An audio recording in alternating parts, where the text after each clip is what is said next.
And thank you for bringing that in. Great. Good evening, everyone, and welcome to Aurora, the Town of Aurora's Committee of Adjustment meeting. Happy New Year. I will start by introducing the committee members and staff. I am the committee chair. My name is Tom Plamondon. The remaining members of the committee are as follows. Daniel Lajeunesse is our vice chair. Steve D'Angeli, Linda Deringer, and David Mango make up the rest of the committee. The secretary treasurer is Prashanthi Manoharan, and I see that we are joined this evening by Rosanna Punit, and Linda Bottas is the committee secretary, and I see Ashanti is also with us this evening. Good evening. As well as, Anna Enriquez is the manager of development planning, is also with us. This public meeting is being audio and video recorded. It is also being conducted virtually through Zoom technology. Your name, address, comments, and other personal information are being recorded according to the Municipal Act and the Municipal Freedom of Information and Protection of Privacy Act. This will help our town clerk prepare accurate minutes and to create a record that is available to the general public, including on the town's website. Questions about this collection should be directed to the town clerk. Please be advised that the reports that are being considered tonight are available on the Town of Aurora website and through the staff at the town's planning department. Should you wish to receive notification of any of the decisions for tonight's meeting, please complete the appropriate form available through the town staff. Owners and agents will automatically be notified. For each application that will be considered tonight, the following process will occur. I will briefly outline the purpose of the application or applications, and then the applicant or agent will then be given the opportunity to make a presentation. However, one is not required. It is the applicant's decision whether they wish to speak or let the application proceed on the merits of the information as received. Presentations and deputations are limited to 5 minutes as much as possible. Following any initial comments from the applicant, I will invite members of the public who have an interest in the application to come forward and address the committee. Those members of the public who wish to speak must clearly state their name and address and must provide this information to the secretary treasurer. Should you wish to obtain a copy of the notice of decision, please complete the appropriate form, again available through the secretary treasurer.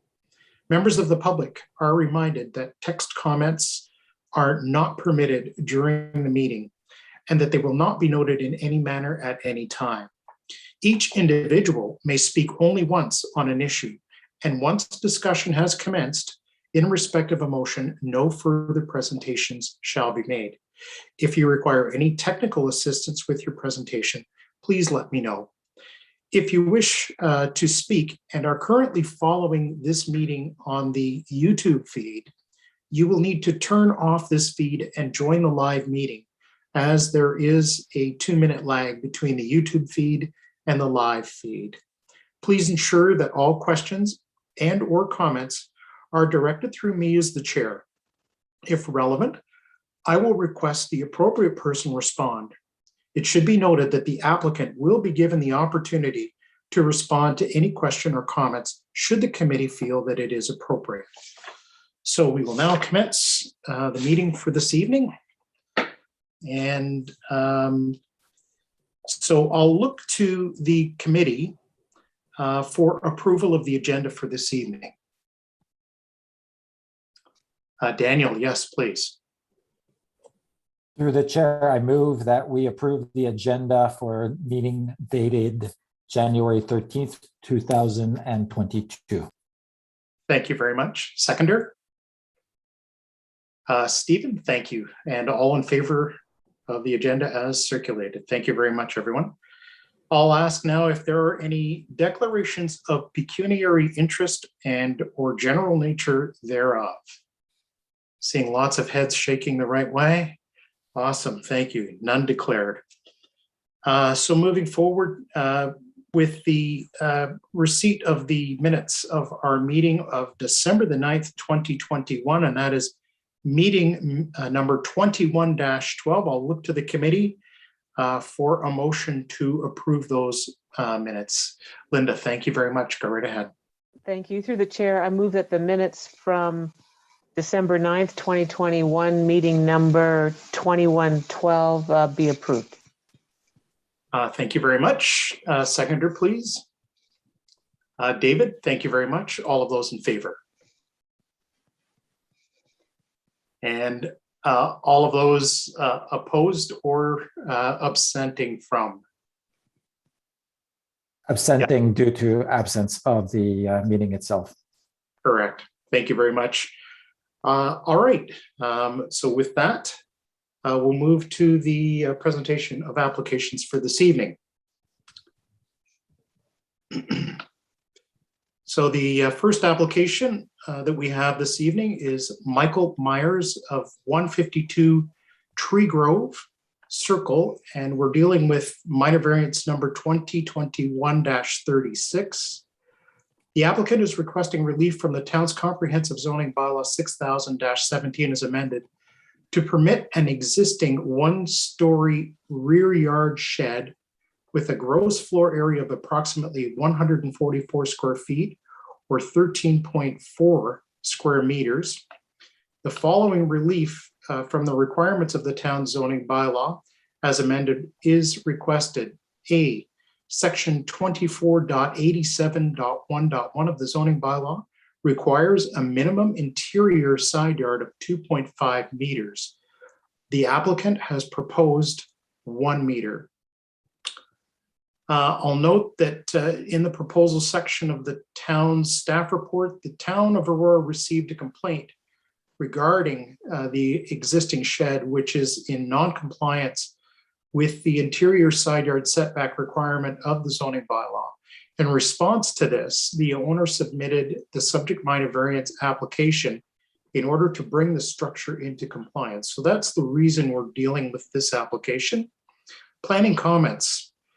With regards to the general intent of the OP, the official plan, the existing shed for which the subject variance has been applied is modest in scale and is in keeping with the character of the neighborhood. Planning staff, that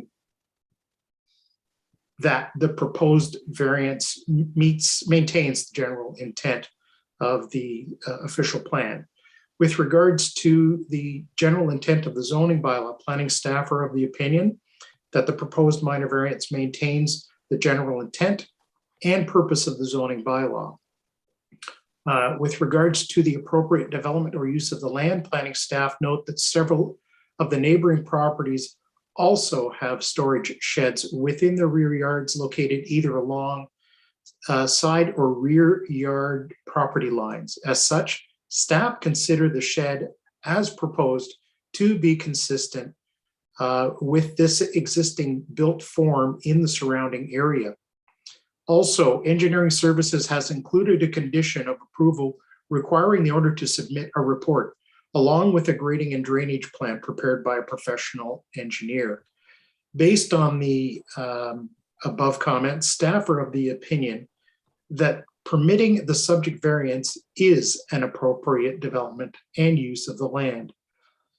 With regards to the minor variance being minor in nature, staff are of the opinion that given the location, scale, height, that the shed is not considered to be visually obtrusive. Finally, the shed is a non-habitable space and is intended to be used for storage purposes only. Staff therefore consider the variances to be minor in nature. Additional comments, engineering services, which I've already mentioned, the owner will be required to provide a report along with a grading and drainage plan prepared by a professional engineer demonstrating that the drainage pattern at the site has been maintained and the structure and associated grading works completed at the site shall not cause any adverse impacts on the drainage of the adjacent properties. Building division, no comments provided. Accessibility advisor and traffic analyst, no comments provided. Operational services, parks division, have reviewed the documentation for the property associated with the above noted application and have no formal comments. Central York Fire Services, no comments. Legal Services, none. Regional Municipality of York has completed its review of the above minor variance and has no comments. LSRCA, no comments provided at the time of writing of the report, and it notes that the property is not located within the LSRCA regulated area. And electric utilities, no comments. With regards to correspondence, 3 written submissions were received at the time of the writing of the report. And we had 1 email that was received in opposition. There is an Appendix A which contains conditions of the approval. So is the owner or applicant with us this evening?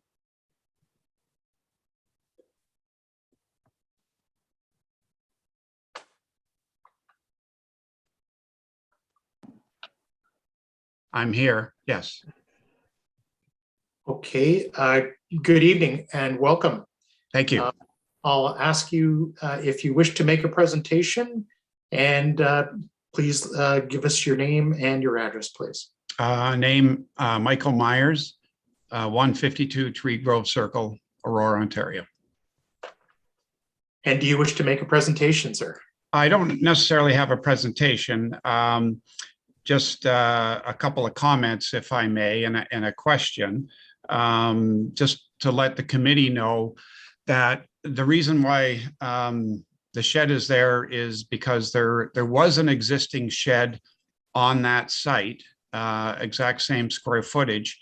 It was actually closer to the property lines, both on the east side and the south side, but it was unsafe. The shed was approximately 25 to 30 years old. It was falling down, so I deemed it unsafe, tore it down, moved the footprint further away from both property lines in doing so, and then rebuilt the shed basically the same size as the previous.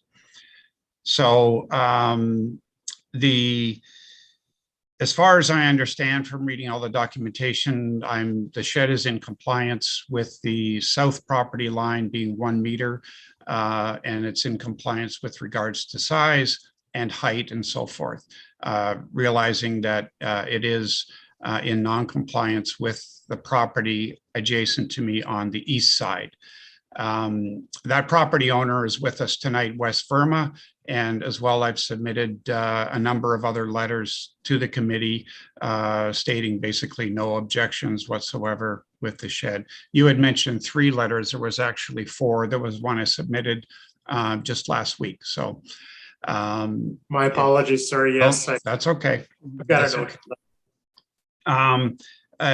If Wes is with us, if he could make a comment with regards to the shed and its position, and then following that, I'd like to ask a question about the request for the drainage study.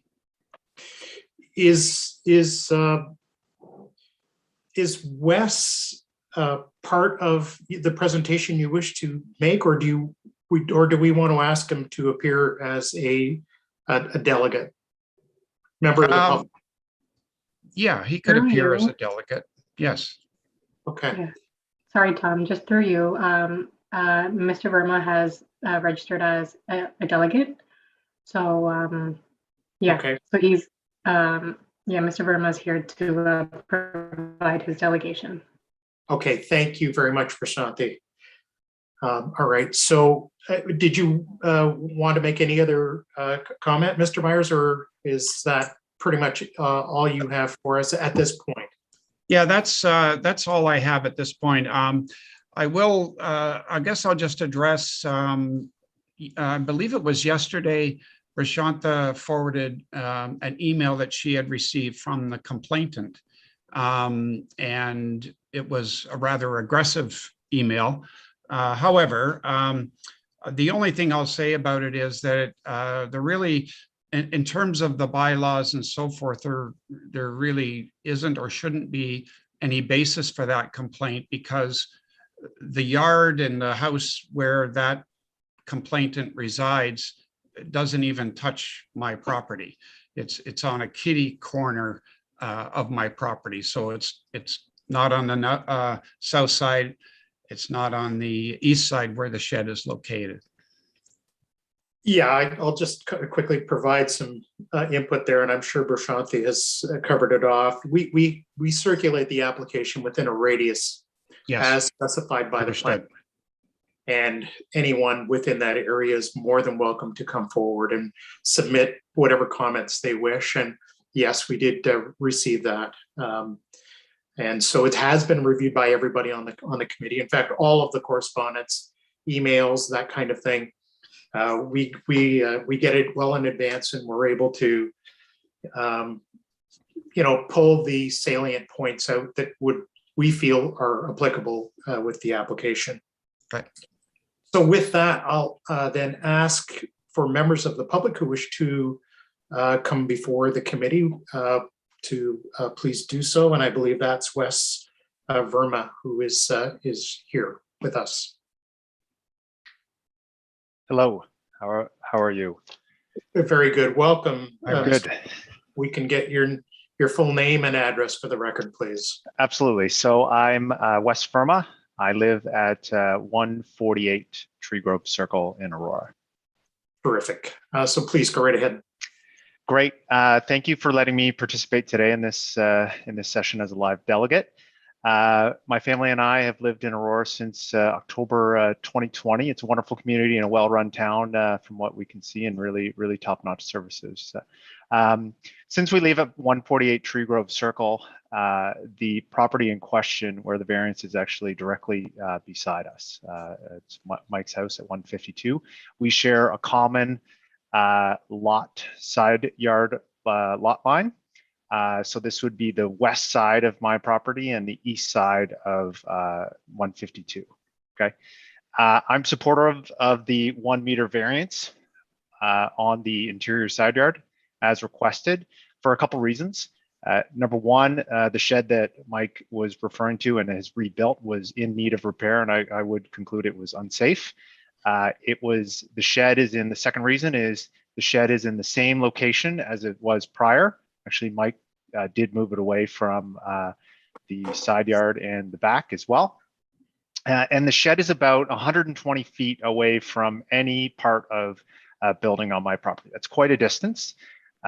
So I'm comfortable with the 5 feet variance that we're really talking about here against what the standard bylaw is. So I'm supportive, and our family here is supportive of where it is positioned today. Terrific. Thank you. So thank you very much, Mr. Verma, for joining our meeting this evening, and appreciate your comments. When we get to these applications, one of the things that we suggest to the applicants is that they do have a chat with their immediate neighbors at least, because if there is going to be opposition, typically that's usually where it comes from. For applications of this nature, small items that really impact the immediate neighbors the most, if at all. So appreciate both the applicant and Mr. Verma for doing what you've done in order to assist us in reviewing the application. I'll ask if there are any other delegates for this item, which I do not believe there are, but. For you, Mr. Chair, we have no further delegates for this item. Thank you very much. What I'm going to do then is, I am aware, Mr. Myers, that you do want to potentially address something in the staff report. So why don't we do that at this stage? What is it that you are asking of the committee? Well, I guess it's really, I'd like to know, there has been a request for a professional engineering report to address water drainage. I'd like to ask why, and I can also provide comments, which I had provided in writing to Prashanta a couple of days ago, as to the reasons why I don't believe that that request is necessary. So I could talk to that now, or however you would like to proceed.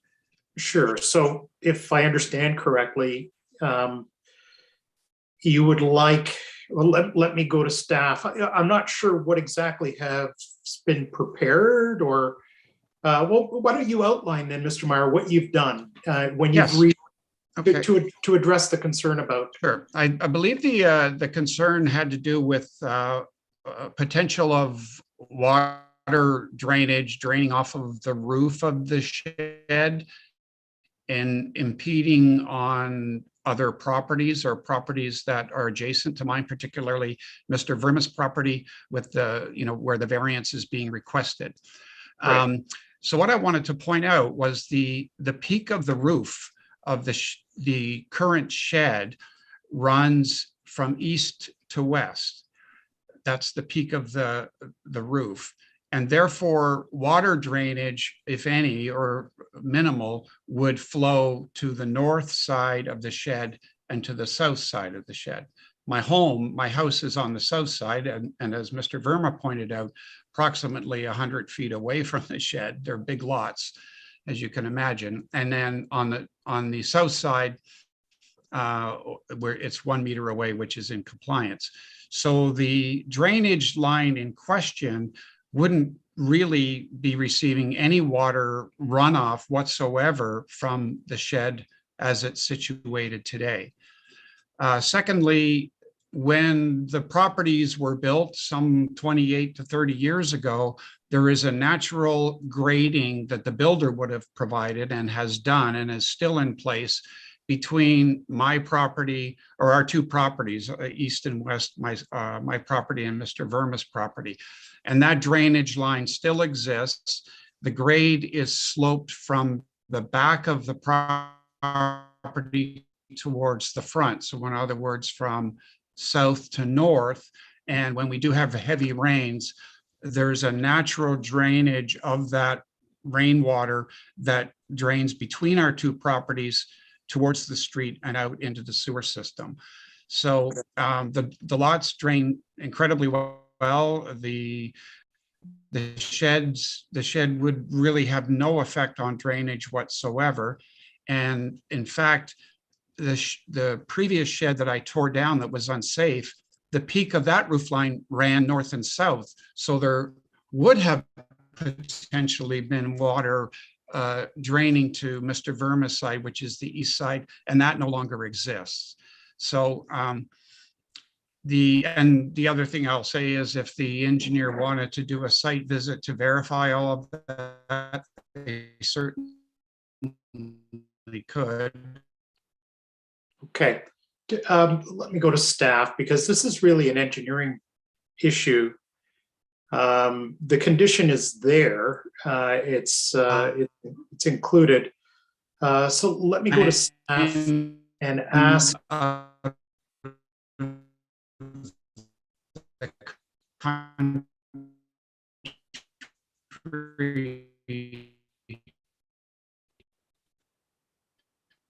Okay, we're losing audio there. Hello? Hello? Hi, it looks like I froze here. Okay, are we back? Okay. Yeah, you're back. Well, Sorry. but I think I've got the gist. Let me just go to staff for a moment, because this is really a question to staff, and I'll just ask: has the nature of this discussion that we're having with the applicant, has that taken place with staff at this point? So through you, Mr. Chair, the subject application was circulated to our engineering staff for review and comment. And based on their review, they're requesting that an engineering report be provided along with the drainage and grading plan to demonstrate that, the location of the existing shed and the shed itself will not have any impacts on the abutting properties. So, I mean, the engineer did identify that as a concern and did feel that it was necessary to include it as a condition. Not to say that Mr. Myers, what he's saying is not accurate. I think what the town is asking is that this be, documented and demonstrated to their satisfaction so that, there are no impacts on abutting property owners. We just need to kind of confirm that through the condition. Yeah, and so I think, and we've done this in the past, I don't know, Anne, if you were here with us at the time, but sometimes what we would suggest to the applicant is that they go in, have a discussion with the city engineer, have a meeting, even as requested, if a site visit is warranted, and then scope the level of information that the applicant would have to provide and who it would be prepared by.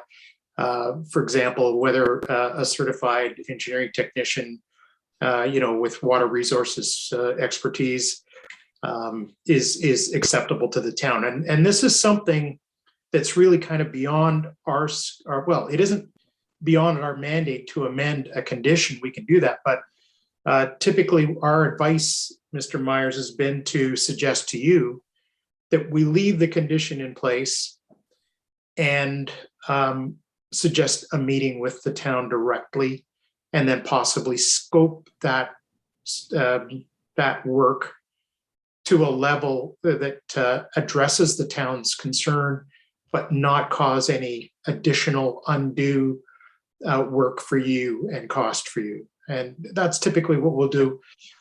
What I am going to do, and I'm kind of speaking out of turn here, and I apologize, but the question was raised, and I thought getting a response through Anna was appropriate there. I'll turn it over to other members of the committee then for comments or questions of the applicant. Linda, I see your. Yeah, but Steve's had his hand up for a while first. Oh, I'm sorry, he's not on my screen, so I apologize. Yeah, that's why I thought you didn't see him there. Okay, Steve, you go first. Thank you, Linda.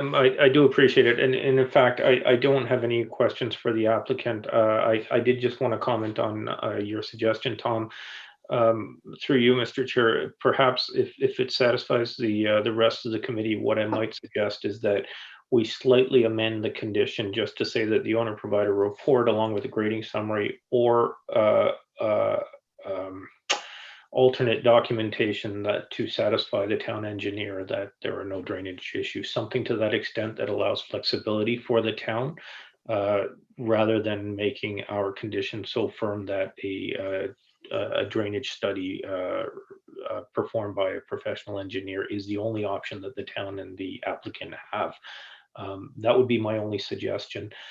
So I'll just leave that for the committee to deliberate. And through you, Mr. Chair, I have one question for the town. The letter in opposition that we got stated from, I believe, a Frances Hollistuck. I think we've heard from the applicant that she is kitty corner, but the email doesn't state where she resides. I'm just questioning to staff, do we have that on record where the complainant resides? Did it form through the chair? Yeah, through the chair. Staff did receive that letter, and we had asked them to confirm their address, but we didn't receive a response back. So initially I was waiting to send it to committee first until I got a response so I could verify the address, but I didn't hear it back. But I figured I would still, send it to the owner as well as the committee, just to ensure that it doesn't slip, because it still was provided to us. Yeah. Okay. Thank you. Thank you, Varshanti. And through you, Mr. Chair, the only comment I would make there without documentation of, first of all, I note that the letter of opposition doesn't actually specify any concerns with the shed. It's more concerns with the timing and procedural issues, which these things do happen. Not everybody is, as well versed in bylaw and zoning as some of the committee members and obviously staff. So Personally, I do understand how this can happen, and so I think that should, with Mr. Verma's delegation here tonight, and essentially with the condition either amended or as it stands, I'm comfortable with this application. So I'll leave it at that. Thank you. Thank you, Steve. Linda, yes, please, go right ahead. Thanks, through the chair.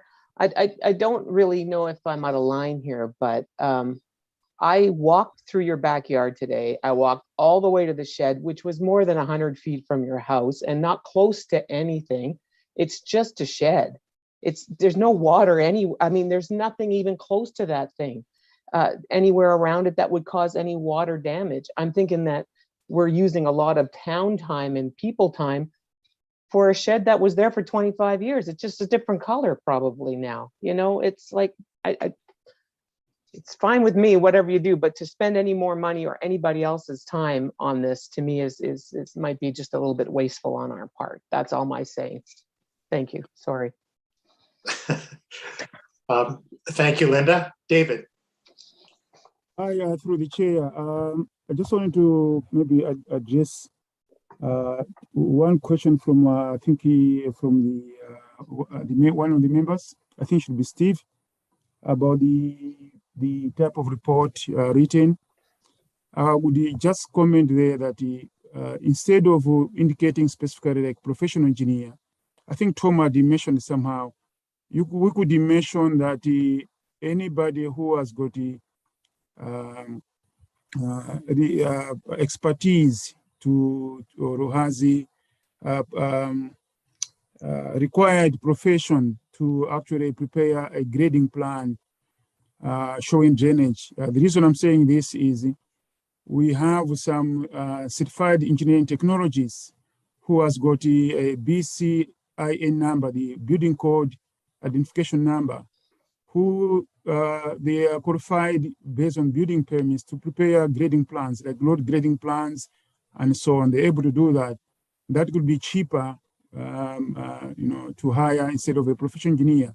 So if maybe we could put it vaguely, saying somebody who has got a professional qualification and allowed to prepare grading and drainage plan. I think that will be probably appropriate.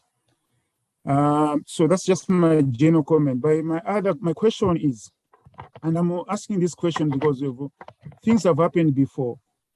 What will happen if the owner, so here I'm talking about the owner, so the owner's consultant, whoever, fails to demonstrate that the construction of the shed hasn't impacted on the grading or drainage of the site. Now, this question is going to basically the town staff. What will happen?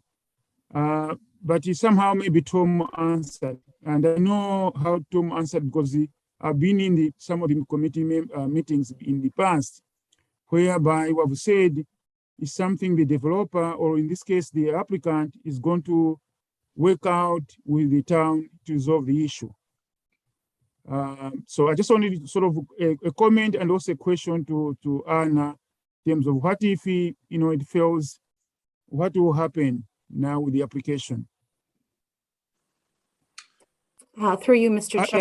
Assuming we have approved it. So through you, Mr. Chair, to answer the question, assuming the committee approves the variance tonight, subject to the recommended conditions of approval as amended by committee, if that condition is not fulfilled, then the variance will not come into full force and effect. And so I understand that there is a notice of violation for the property in relation to this zoning infraction. So if the zoning approval is not granted tonight through this variance, then it would be up to the town CBO, who enforces and administers the zoning bylaw, to act upon that notice of violation. And I can't really comment any further in terms of what they would do, but that could include, up to including asking them to remove or relocate the shed so that it is in compliance with the town's bylaw. I hope that answers your question. Yes, Yeah, does yes. that answer So, your question? thank you. David? Yeah, Yeah. thank you. Thank you. Yeah. Yeah, those are the options that are open to the town in the event that conditions are not met within the prescribed time. Daniel, any comments or questions on this application? In support of Linda's comment, I'll yield my time. All right. Well, I think we have a pretty general consensus. Yeah, I don't have any problem with this application, and I do understand the comment that the applicant is making, and I would support if a motion does come forward that we consider perhaps maybe even just adding to the second condition in the Appendix A that provides an opportunity for the applicant to just sit down with the town engineer and perhaps have someone other than a professional engineer come forward and submit a full grading and drainage plan and associated work that would demonstrate that there are no adverse impacts on adjoining property. So I'll look then to the committee for a motion, and if we need to sort of massage the wording on that, well, we can do that. Steve, please go right ahead. You'll need to take your. Thank you, sir. You guys have to hear me. Yes, Thank we do. you. Through you, Mr. Chair. I move that we approve minor variance application 2021-36, subject to the conditions as outlined in Appendix A, with the following amendment to the second condition of approval.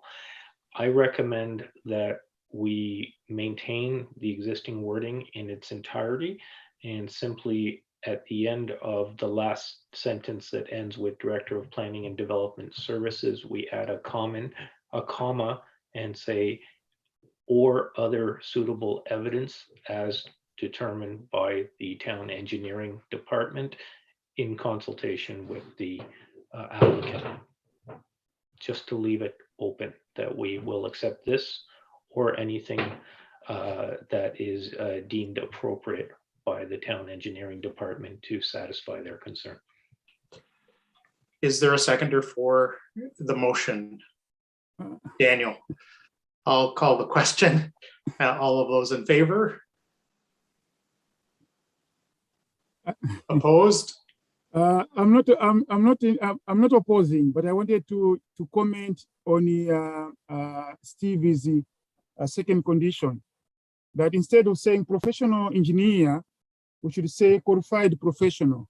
That's the only part I wanted to, so that we are not sticking to the professional engineer, but it could be a qualified professional. So I accept everything what he added, but on the second line, instead of professional engineer, to say qualified professional.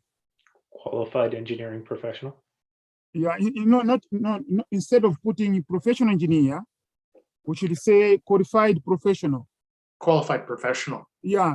That's the only, I agree, I accept everything, but I wanted just to amend that one, condition, to put that one so that we don't stick to the professional engineer. It should be qualified professional, who could be a CET, could be somebody knowing road grading, things like those. Okay.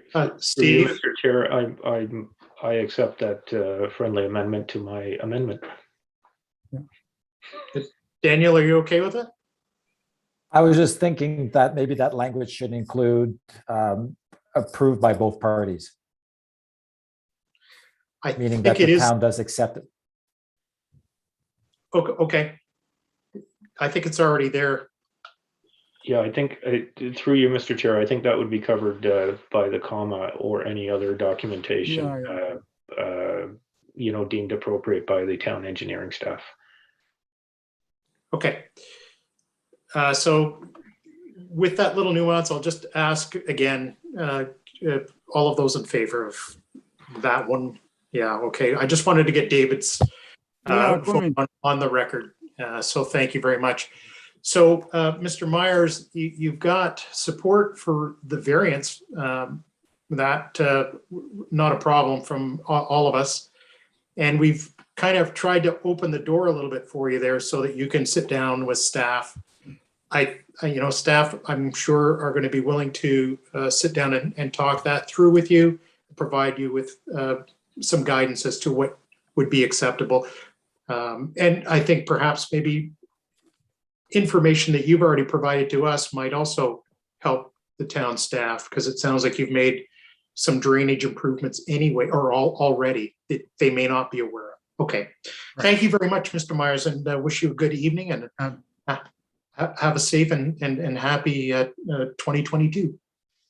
Thank you. You as well. All right.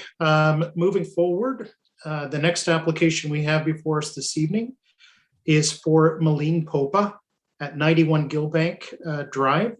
This is minor variance 2021-01.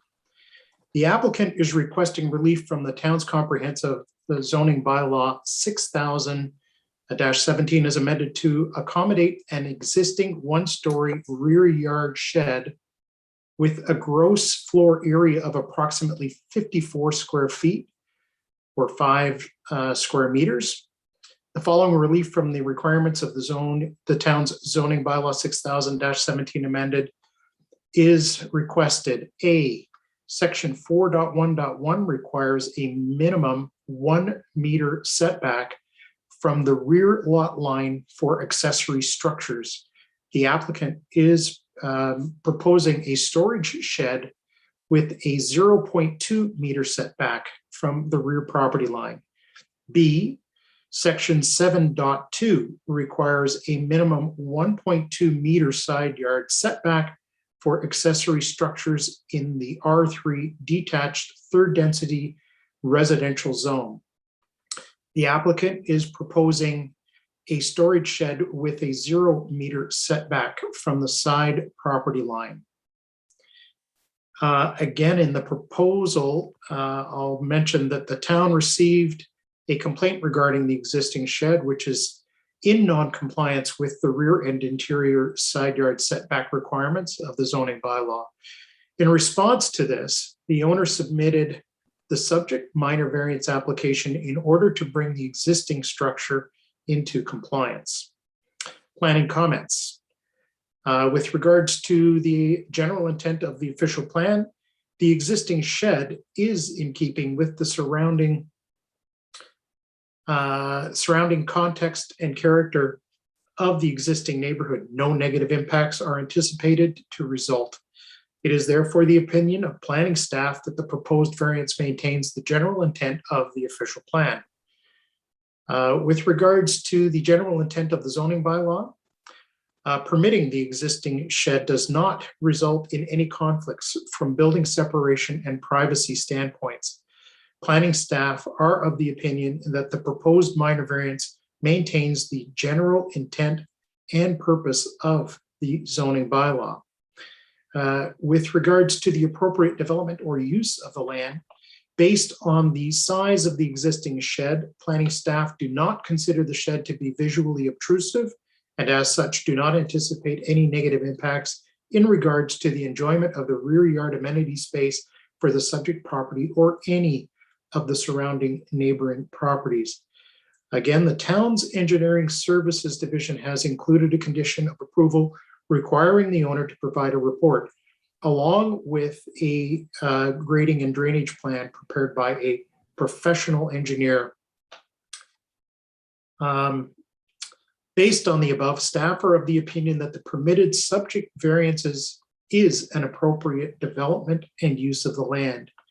With regards to the application being considered minor in nature, staff consider the variances to be minor in nature.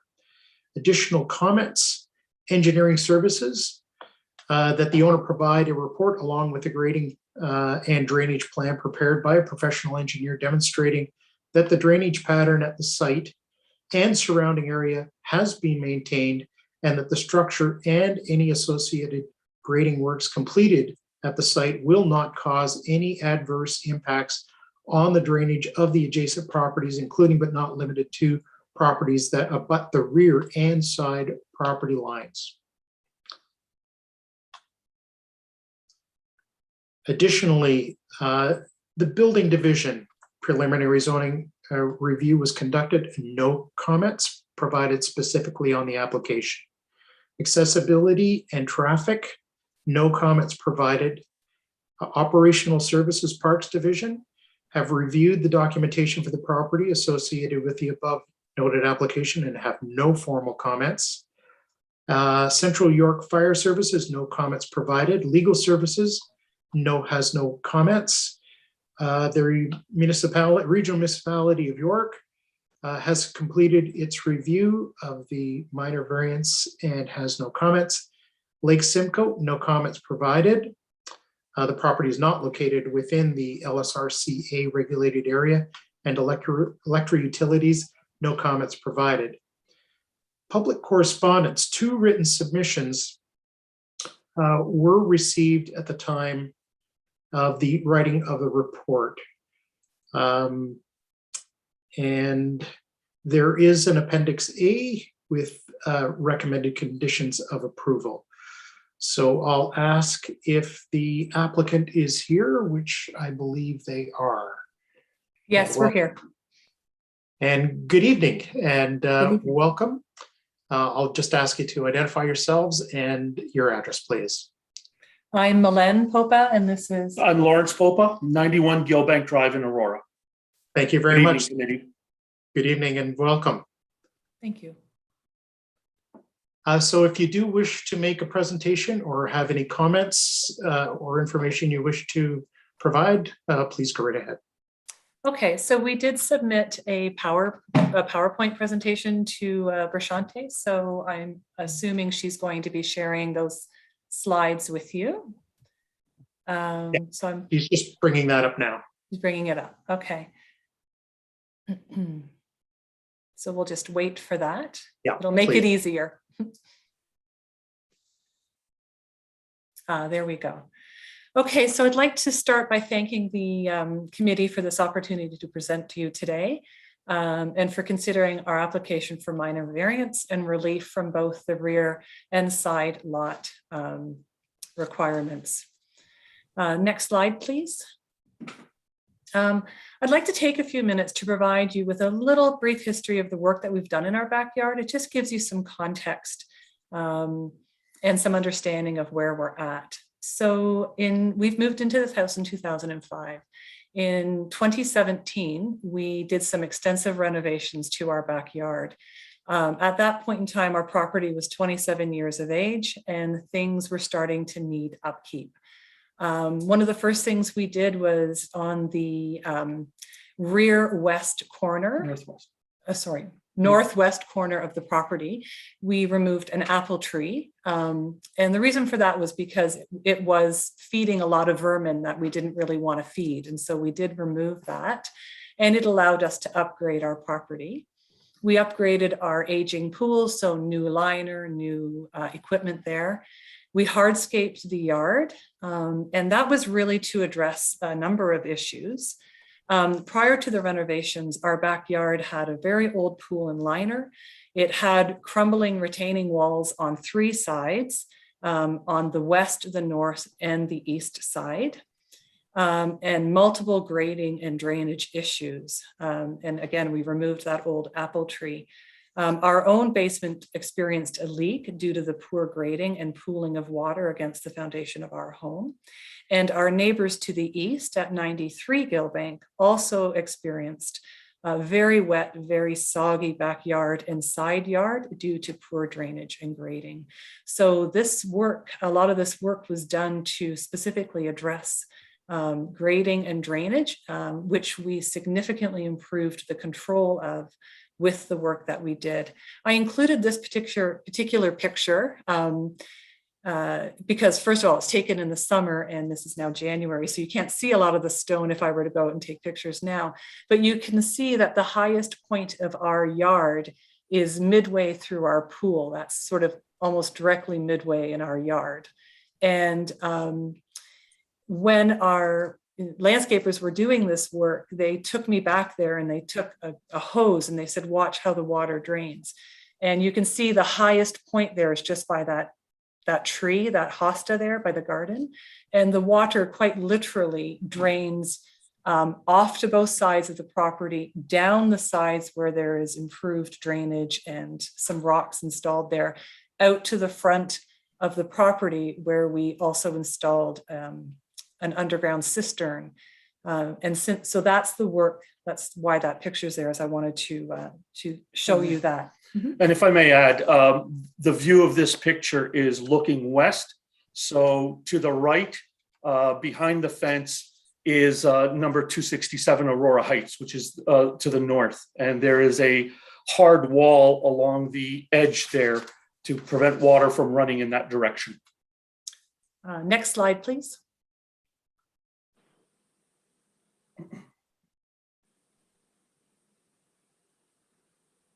Thank you. So the next step for us in the upgrade of our property was to provide some storage for our pool and our garden and stuff. So in summer 2019, we did install a storage shed for pool equipment.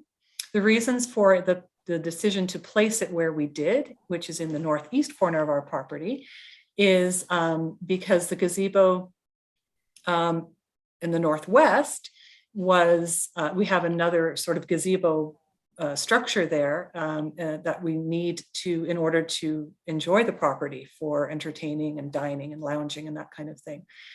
Behind that property on the northwest of, behind that, behind the gazebo on the northwest corner, That's the structure on the left. Structure on the left. You'll see that there is a raised flower bed. It doubles as a retaining wall because there is an elevation change from 89 Gill Bank to the west of us, and 271 and 263 Aurora, 267 Aurora Heights behind us. So we put in those retaining walls to ensure that we are ensuring the integrity of the property. The raised flower beds retaining wall in that corner also prohibits placement of our storage shed there. There's no other spot for it. We also have large trees that run along the rear fence line, and that necessitated placement of the shed closer to the side lot, because I'll show you a picture later, but we can't open our door with those trees there. And then there's proximity to the pool that necessitated the placement of the shed a little closer to the rear lot line. If you take a look at the next slide, please, Prashanti. There's a few pictures there. This is just the drawing that we submitted to the town. And one thing I do want to point out here is on the east side of the property, our property is not a regular shaped, it is a slight pie. So the variance was actually put in for on the side lot lines for 0.2 meters, but it actually opens up quite significantly to 27 centimeters at the back, almost 0.3 meters. So there is more room than it would appear from the front of that property. Did you have anything to add? No. No. Okay. Next slide, please. Yes. And so this is, I've included this first photo where it says looking north along the east fence line. And what you'll see there is, what I want to point out is that the roof line of our shed does not go over the side of the fence. Does not extend the property. It does not extend the property line. And so the drip line from the shingles does not go past our property line. And there's plenty of room there for water to fall off the roof and onto our property to be taken away by the drainage and the superior grading of the property that we did when we upgraded the property in 2017. Second photo there shows the same distance along the north fence line. Again, please note that the roof line does not extend past the fence line in either case. And please also note that the area is free of debris. I put that there because my husband and I are both capable of getting in there and cleaning it out with our vacuum. And it's always kept very clean and free of debris. Next one, please. Next slide. These are just a few pictures to illustrate the proximity I was talking about earlier. So you can see that there's actually 2 maple trees that we just have enough clearance for to open the door of our shed. And then the second photo there just illustrates the proximity to the pool. And the tree canopy that's over the structure. There's a very significant mature tree canopy that covers the roof of our shed. And it's interesting because sometimes when it rains, the roof is practically dry. There's very little watershed that comes off that roof due to the fact that we have so many mature trees in our backyard. Next slide, please.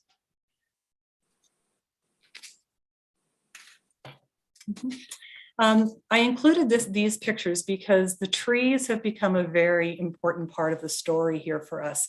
The folks who live directly behind us, Teresa Hay and her family at 267 Aurora Heights, from the day that we've moved in, have explained to us how much they adore and love those trees. They provide, this is a winter picture, but as you can imagine, they provide a great deal of privacy.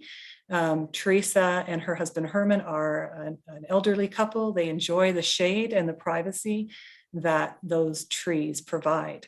And so that was really a deciding factor in not removing any trees in order to accommodate our desire for more storage. The first picture, I don't know if you can see that, but that's actually a professional arborist up in the trees there.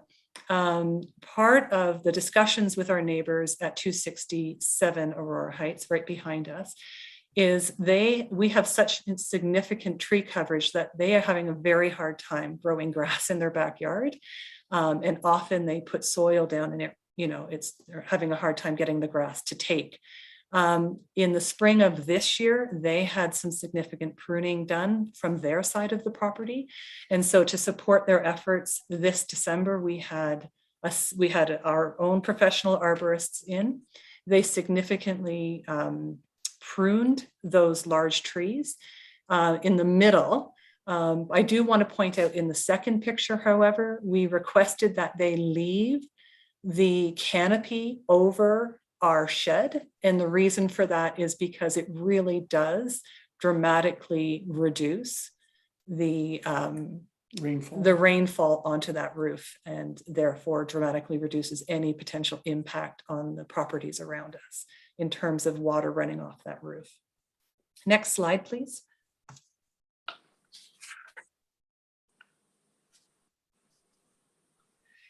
Thank you very much.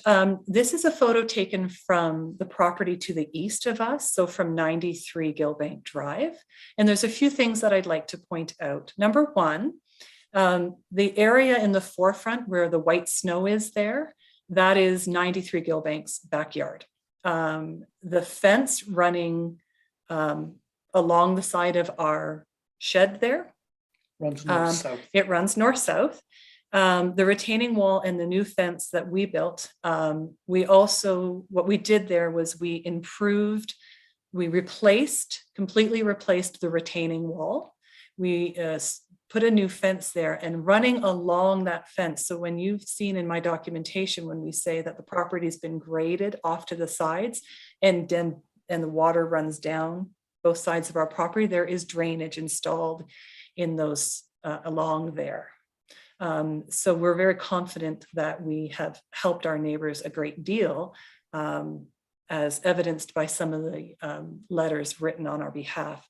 Number two, the slope on 93 Gilbank Drive and 263 Aurora Heights goes from higher to lower, running from west to east. You can see in that photo that there is runoff down those properties.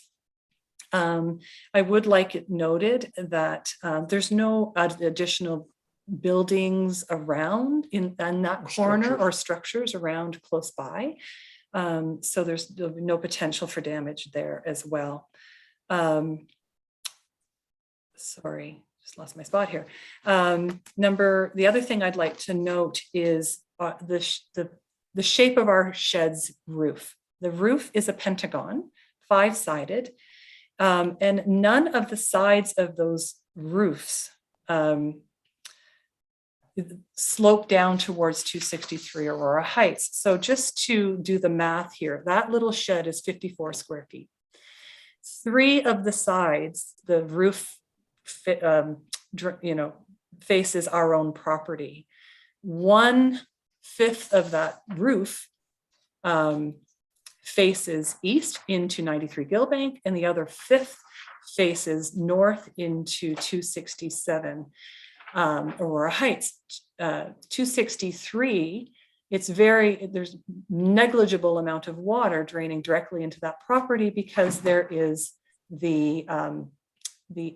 To use the language from the previous presentation, the complainant's property of 263 Aurora Heights is kitty corner to our property. Yeah. And none of the structure, none of the sheds, roofs slope towards that property. It's the peak. It's one of the peaks of the Pentagon. Yes. I just would like it noted at this point that both our neighbors that we share the fence line with, so 96 Gilbank and 267 Aurora Heights.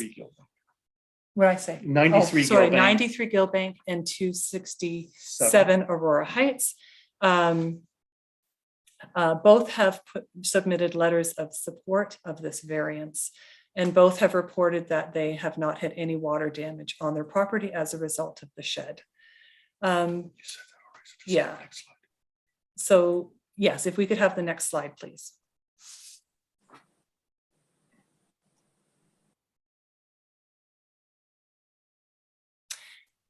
This is to illustrate the letters of support that we've received from our neighbors. So in total, we received 12 letters of support. You'll notice on this diagram, the building that's dotted, that's our property, that's 91 Gilbank Drive. In orange, I've put what I consider to be the 2 most significant voices in this, in terms of letters of support. 93 Gilbank, because they share a fence line to the east, and 267 because they share the fence line to the north of our property. But 89 and 271, who also share fence line with us, have also offered letters of support as well. Next one, please. Thank you, Prashanti. And these are just some quotes from the letters. So this is from 93 Gilbank Drive, written by Carol Crow, and she shares the east fence line with us. Yeah, so I'm just going to read it. Firstly, they renovated their backyard. They've improved drainage significantly by installing new drainage that runs from the rear of the property to the front. They graded new hardscaping to ensure proper and efficient water runoff when it rains, and they installed a new water cistern at the front lawn between our properties to redirect water away from the house that had previously been pooling beside the foundation of our home. As a result, both our front and side yards, which are at a lower elevation than theirs, are no longer getting oversaturated with water. They write that they're grateful to us, their neighbors, for caring for our property while also improving their own. They have behaved in good faith while not only increasing the value of their own home, but also of my home. My husband and I support their application for minor variance to the lot setbacks without reservation. I neglected to put, I just wanted to highlight one other thing from Carol's letter. And she added, I should have put it in, but she added, we are not experiencing any difficulties due to watershed. And then the next slide, please. I'm hoping all of you received the letter from 267 Aurora Heights in time to review it for this meeting. Teresa Hay from 267, who shares our north rear lot line, says, Milan and Lawrence have spent a great deal of time and expense to improve both the aesthetic appeal and function of their backyard over the past 4 years. Our property is to the north of the Pope's home, and we share the rear fence line. Their shed is small, well-built, and visually appealing. We appreciate that they did not remove any of the mature trees along our shared fence line, as they provide privacy and shade. I support the request for relief from both the rear and side lot setback bylaw requirements. We have no concerns with the placement or location of their shed. And lastly, please, the next slide. So in conclusion, we respectfully request that the committee take into account that as a result of the extensive work we've done in our backyard, that the grading and drainage has markedly improved from when we purchased the property in 2005. We request that you to recognize that we've treated our neighbor's property with as much respect as our own, and that the impact of the shed's location is negligible. We have read the town staff report, and we do agree with the condition of approval, that being the engineer's report. And of course, we would need to talk to you about the details of that and the timelines, the expected timelines around that. So that's something that we're looking for some direction from this committee on. And we thank you for your time and consideration of this matter. Thanks very much, Melaine, and appreciate the effort and the explanations that you've provided. Very much appreciated. You went over a few minutes, but I'm sorry. I was trying to get it in quick. No, I appreciate it. I do not believe that there is anyone here from the public that wishes to address the committee on this application. So I will then turn over to members of the committee for comments and questions. And I'll just maybe start it off by saying, I did a site inspection quite some time ago, which is when this application, I believe, was scheduled to come before us. I have not been by the property since, but I'm assuming that since then nothing has changed. I think your photographs demonstrate that nothing has changed since then. So with that, any comments from other members of the committee? David, yes, please go right ahead. Through the chair, thank you. Many comments, and I'll ask one question later on to the Popper's family. I'm sorry, we're having difficulty hearing. Let me increase my volume. Please.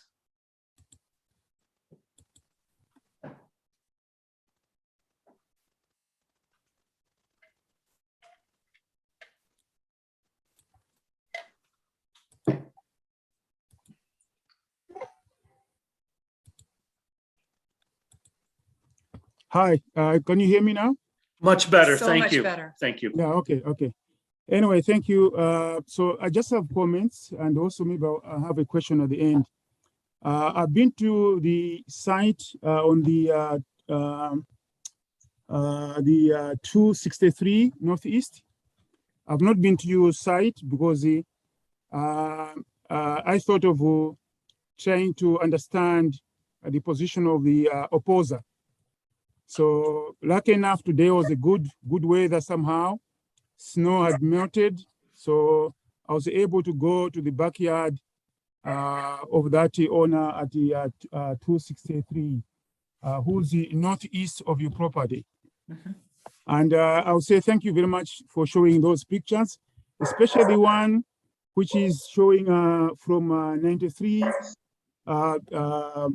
Gear Bank, the one which shows you part of your shed, the part of the 93 at the back, and then the 263 and then the 267. That was very, very good photo.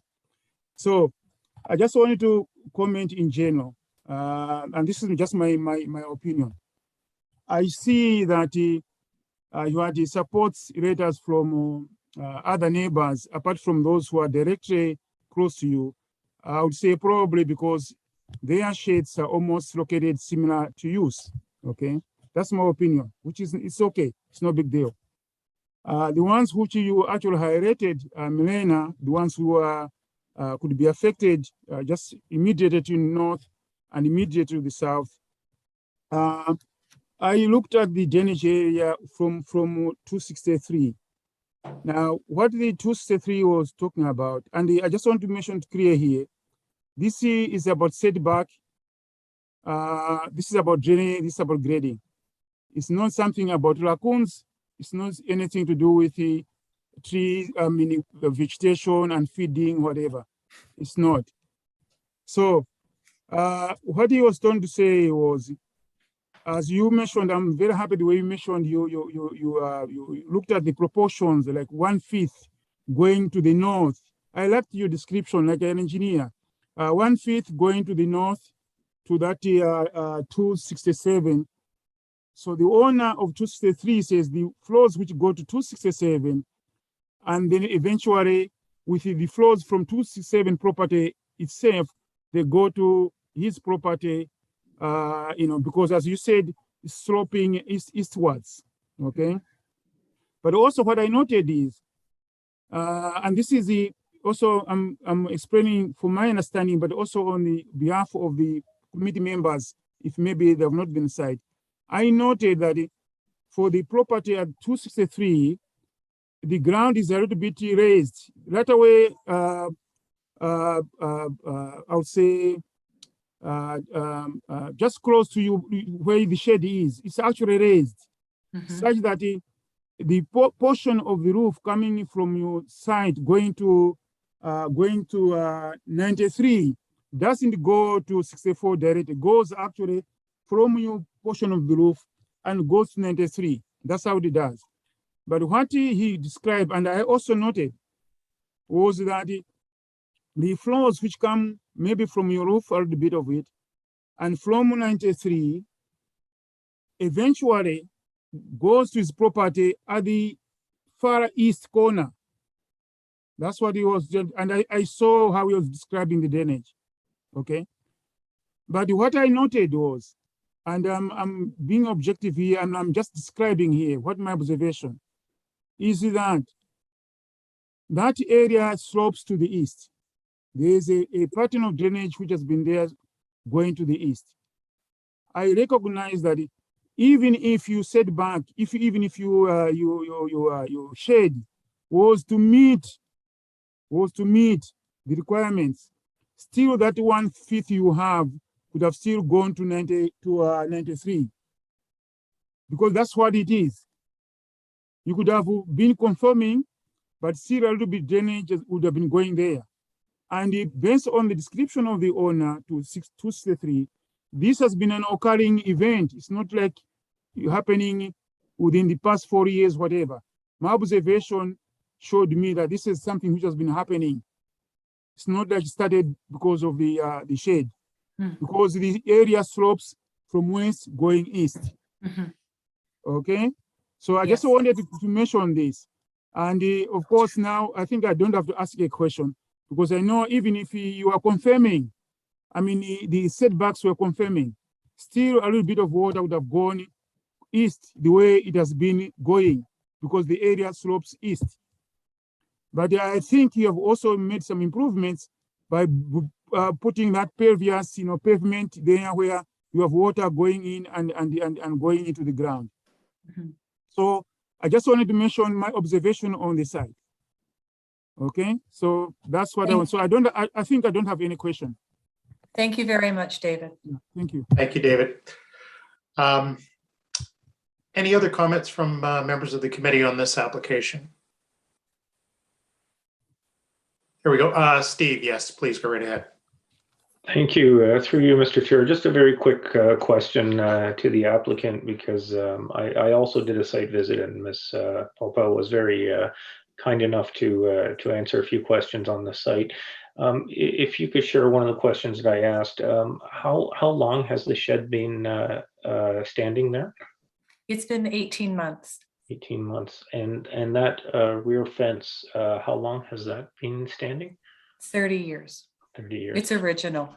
Yeah, and thank you for that. And through you, Mr. Chair, I just mentioned that because I took a detailed look at the condition of the shed, and as the committee members know, we have had a few similar applications to this one.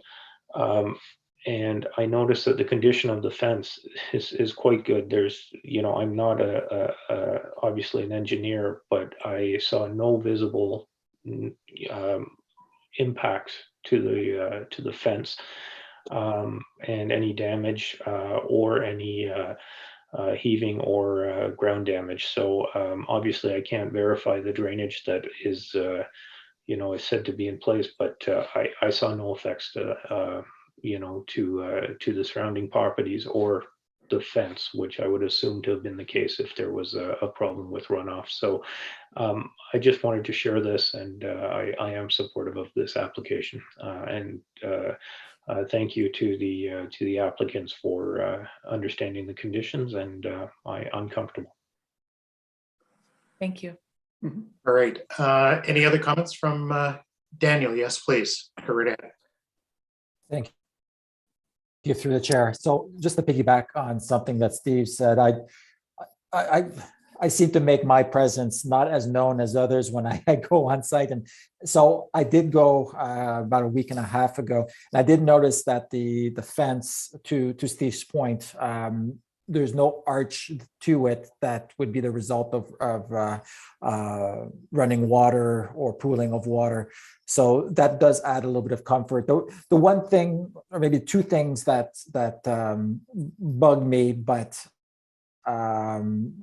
probably of little concern, but just two things that bug me. And first of all, I want to make the comment that beautiful backyard.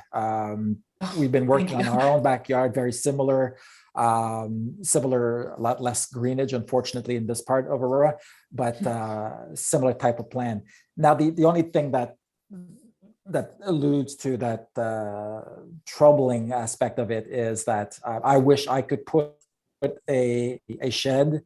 And being in the committee, I'm quite aware of my distance requirement, therefore I will not be. And to piggyback on that, I think the other concern is simply if one of your neighbors on either the orange squares were to have new residents and decide to put a shed. It would be very hard for this committee to approve any adjustment, because yours is so close to that fence line that if they were to come even closer, leave such a small space, that it would be problematic. So that puts us in a little bit of a tricky position, but I think by the sounds of it, you know where we're all leaning, but just things to consider as to why the rules are the way that they are. So just my comments. I appreciate that. Yep, thank you. Point well made, Daniel. I would have said this exact same thing with regards to the proximity. My comment would have been, it's kind of hard to get in there and even maintain that side of either side of the shed if you had to. I suppose you could, but it might it might force you to be doing some bodily contortions to get a paintbrush or something. It might be dependent on your neighbor if that fence does fall down. I'll leave that to you. Linda, any comments on the application? Yeah, through the chair. Yeah, thank you. Thanks for coming out. Thank you for showing me your beautiful backyard today. I enjoyed the tour. It's a beautiful little shed. I don't think it's causing any problems to anybody. I think you've done a nice job with your weeping tile system going through, with your drainage going to the cistern in the front. There's no way there's water going anywhere from that thing, the way it from any of your hardscape or anything else like that. It's a beautiful backyard. You've done a great job. I can see a lot of money's been spent back there, including on the drainage, already spent on your drainage and your cistern in the front, all going in and getting rid of the water properly. I think, as far as I'm concerned, you've done your due diligence with your engineering of the drainage, but it's up to the town to decide, I guess, eventually what to do. But once again, you've done a great job. Love the backyard. Thanks for having me. And I read all the letters. Thank you. Thank you. No problem. And I'll just maybe just sum it up and say that when I look at these things from a planning perspective, I'm going to agree with the staff report. It does meet all of the 4 tests, being minor in nature. And when I looked at it, and this goes back quite a ways, I would be hard pressed to suggest that if you tried to move it closer to the pool, you're going to be creating a problem, just from a safety perspective, quite frankly, for someone walking along through there. So I don't know how you would have tried to get past that. And of course, the door opening into that tree, I don't know how maybe an accordion door might have. It's a narrow door. It's not a big door It's a either. very It's narrow not like a door. 40-inch door. It's pretty narrow. Yeah, Yeah. I agree. And so I'm certainly not opposed to this application at all. So with that, David, any further comment? Yeah, just one comment. If the committee is going to approve this application, I want to propose that for the second condition, similar to the previous application, that instead of professional engineer, we should say qualified professional, so that it doesn't have to be a professional engineer. It could be a landscape architect, could be a CET who's qualified to do grading, road grading, and so on, and drainage. Yeah, so just, so that you understand, Malene, it's one of those situations where if you were following the previous application, Mhm. the We applicant. were. Yeah, we watched it.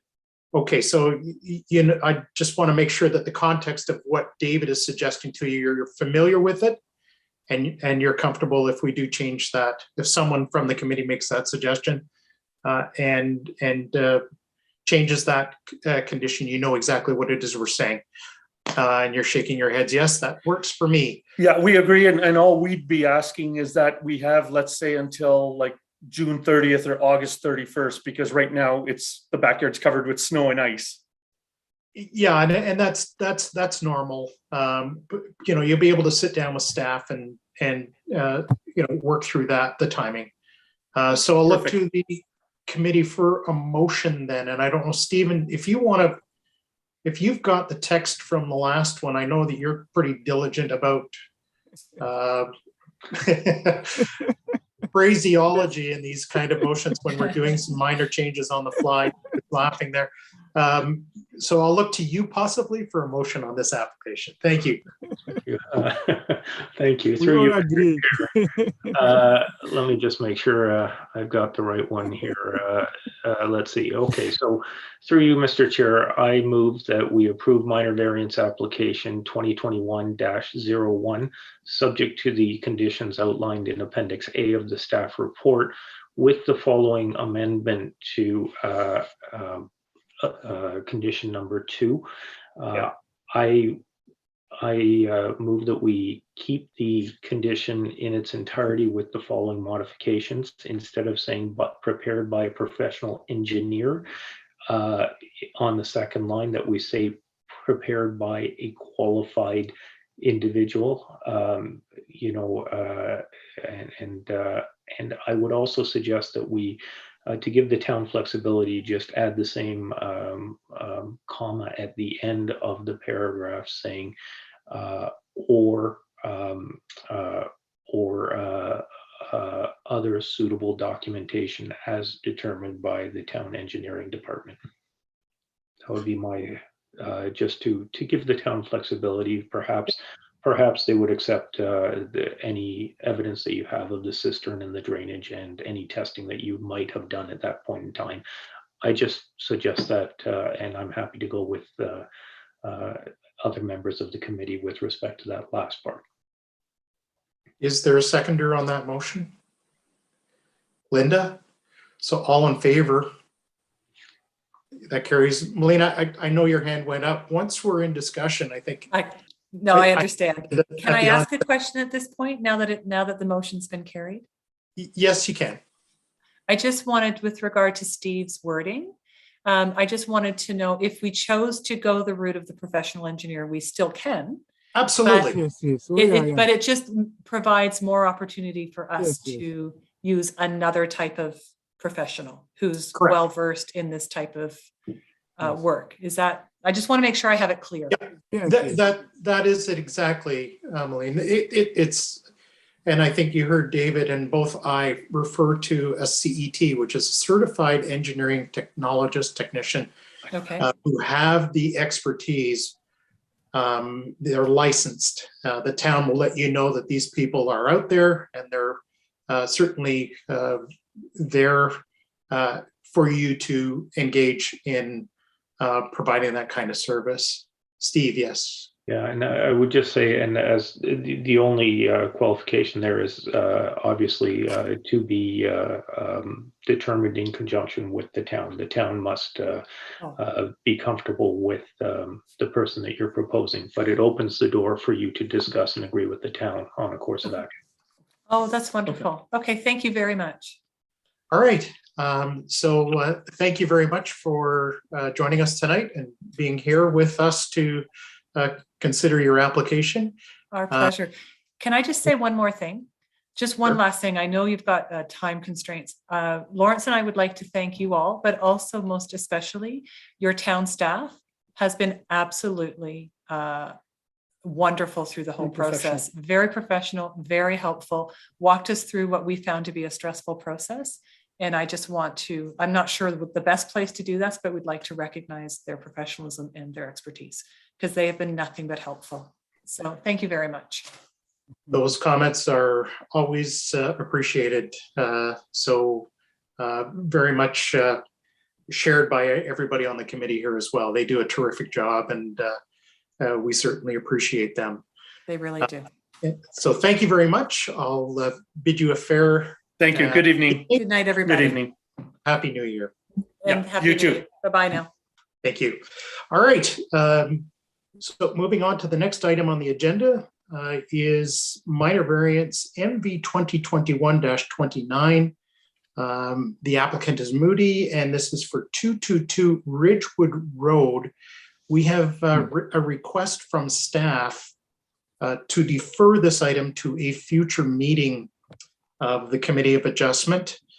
My understanding is that there was a date issue with regards to the notices. I'll ask Prashanthi if there is any information that she would like to share with us, but I do believe it was a technicality that has brought the request to defer from staff to the committee. Through you, Mr. Chair, it was brought to our attention a couple days ago that the notice that was provided to 120-meter radius of 222 Ridge Road did have the incorrect hearing date. It had the hearing date of the December 9th committee meeting. However, it's January 13th. And so, under the Planning Act, that does constitute as improper notice. And so we had brought it up with the owner and they have consented to a deferral of the application. And so, which is why we are looking for a motion to defer to a future meeting. Okay, thank you very much, Prashanthi. So I'll look to the committee for a motion to defer this application. Daniel, see your hand there. Terrific, thank you. Through the chair, I move as requested by the town to defer minor variance MV-2021-29 to a later date to be approved by the town and the applicant. Thank you very much. Seconder on that motion. David, thank you very much, and all in favor. And that carries. Thank you very much. Moving on to the next item, next application. This is a returning item. This is for 5 Child Drive, and this is owner Dimitriou for minor variance MV 2021-20. There is a related planning application. That's the site plan application 2021-04. And again, going through the request, the owner applicant is requesting relief from the requirements of the town's comprehensive zoning bylaw 6000-17 as amended to facilitate a ground floor and second floor story addition to the existing dwelling. The following relief is being requested. A, section 24.497.3.2 of the zoning bylaw requires a minimum interior side yard of 1.5 meters. The applicant is proposing a first and second story addition, which is 1.2 meters to the interior side property line. B, section 24.497.3.2 of the zoning bylaw requires a minimum interior side yard of 3 meters beyond the main rear wall of the adjacent dwelling. The applicant is proposing a first and second story addition, which is 1.5 meters to the interior side property line. C, request. The owner. Yeah, I'll just stop there for 1 second just to ask the applicant there, if you're on the YouTube feed, just to switch to the live. You may have to switch that off because we're getting feedback here. C, section 24.497.3.2 of the zoning bylaw requires a minimum interior side yard of 3 meters, 9.8 feet beyond the main rear wall of the adjacent dwelling. The applicant is proposing an interior side yard setback of 2.4 meters or 7.9 feet. In the proposal section of the staff report, it mentions that the applicant was deferred from the November 11th, 2021 Committee of Adjustment meeting in order to increase the south side yard setback. And planning comments received with regards to the intent of the official plan, staff are of the opinion that the requested variances will facilitate the development of a second story and first story additions that are compatible with the generally in keeping with the low density residential form and character of the neighborhood.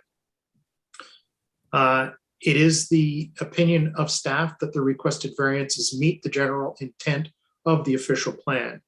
With regards to the general intent of the zoning bylaw, planning staff are of the opinion that the proposed 1.2 meter setback is greater than the 0.9 meter previously requested variance. Staff do not anticipate any impacts to the abutting property to the south. Engineering staff have no concerns with the 1.2 setback proposed. And I'm going through this in a little bit more detail just to make sure that we understand the differences between what was originally presented to the committee and what is now before us. And therefore, I'll just continue here that the applicant is proposing a first and second story addition, which is 1.5 meters to the interior side property line. The previous proposal was for 0.9 meter setback. The rear portion of the proposed addition improves the existing condition on the property and provides for more privacy and less impacts for the abutting property to the south. Planning staff are of the opinion that the proposed 1.5 meter setback is greater than the 0.9 meter previously requested, and staff do not anticipate any impacts to the abutting property to the south. And the zoning bylaw requires a minimum interior side yard setback of 3 meters beyond the main rear wall. Sorry, my screen's jumping around here, apologize. The main rear wall of the adjacent dwelling. The applicant is using the existing wall north side of the dwelling for the second story addition, which is currently set back 2.4 meters from the property line. Overall, staff are of the opinion that the requested variances meet the intent of the zoning bylaw. With regards to the desirability of the appropriate development of the lands, staff note that the property is subject to site plan approval, and staff have included this as a condition of the approval to ensure final design is compatible and sympathetic with the existing character of the neighborhood. Staff therefore consider the variances desirable and appropriate development of the property. With regards to it being minor in nature, staff are of the opinion that the requested variances are minor in nature. Building division. So the preliminary zoning review was completed on October the 8th, and then subsequently again on December the 7th. Engineering division comments provided stating no comment or concerns with the proposed application. Operational services parks that the owner may be required to provide an evaluation report prepared by a certified arborist or professional registered forester outlining all aspects of the impacts of this this proposal will have on existing and current remaining vegetation. In addition, the report shall include a schedule of monitoring the ongoing site works through a series of scheduled site visits by the arborist or forester during and post-construction to ensure the vegetation preservation measures remain in compliance throughout the project. That the owner shall agree to comply with the Aurora Tree Permit Bylaw number 5850-16, and that the owner shall agree to provide financial securities based on the total value of the tree compensation evaluation. And all arboricultural works as defined by the town's by the town and the owner, arborist / forester. And operational services, no comments received. Central York Fire, no comments received. York Region, comments provided, stating no comments or concerns. LSRCA, no, not commenting on the application. It is located outside the area governed by OREG 179-06. And Electra Utilities, their standard comments and are included. Public correspondence, a total of 14 letters of support were received at the time of writing of the report for November 11th, Committee of Adjustment meeting. No additional letters were received from members of the public at the time of the writing of the report. However, there was a letter subsequently received from the owners of 7 Child Drive. I don't believe that letter was signed other than to state that it was from the owners. There are conditions of approval. And with that, I will welcome back the owners of the property. It's nice to see you again. Wish you a Happy New Year. And I want to thank you for taking the comments of the committee into account. I believe that there have been some changes. In fact, I know there have been some changes, and appreciate that you have taken our comments into consideration. Do you wish to make a presentation this evening? Yes. We have Nick is on. yes. Right, so I believe that Nick Racanelli is with us this evening as well. Yes, So if you want to go ahead, we're all ears. Thank you. And I'll just ask that you keep in mind the requested time limit of around 5 minutes on your presentation. Thank you. Through the chair, I'd just like to introduce myself. I'm Nick Racanelli, architectural consultant representing Dana and Val Dimitri for the homeowners for 5 Child Drive. So the homeowners and I went back to the drawing board, came up with a very suitable compromise. We think the latest plan is pleasing to all parties involved. I'm just going to address the latest issues as I don't want to take up the committee's time restating everything from the previous committee meeting. But I do, first thing I want to make clear is the preliminary zoning review was not entirely clear. I don't know if everybody is okay with that. I don't think it mentions that we're proposing that the single-story garage will require the variance of 0.3 meters to a side yard of 1.2 meters. But the remaining first floor wall and the entire second floor wall is at the required setback of 1.5 meters. So I just want to make that clear because it doesn't read that well in the preliminary zoning review. So that there's a jog. The garage wall is furthest out, but then there's a jog to the remaining building. So the only thing that is not in compliance is the garage wall. Yeah, we're aware of that. We just want to make sure because it didn't read like that in the zoning review, and I want to make sure everybody knew that. Yeah, the plans reflected that very well. So yes, thank you. I was just checking. So let me see. So the remaining is 1.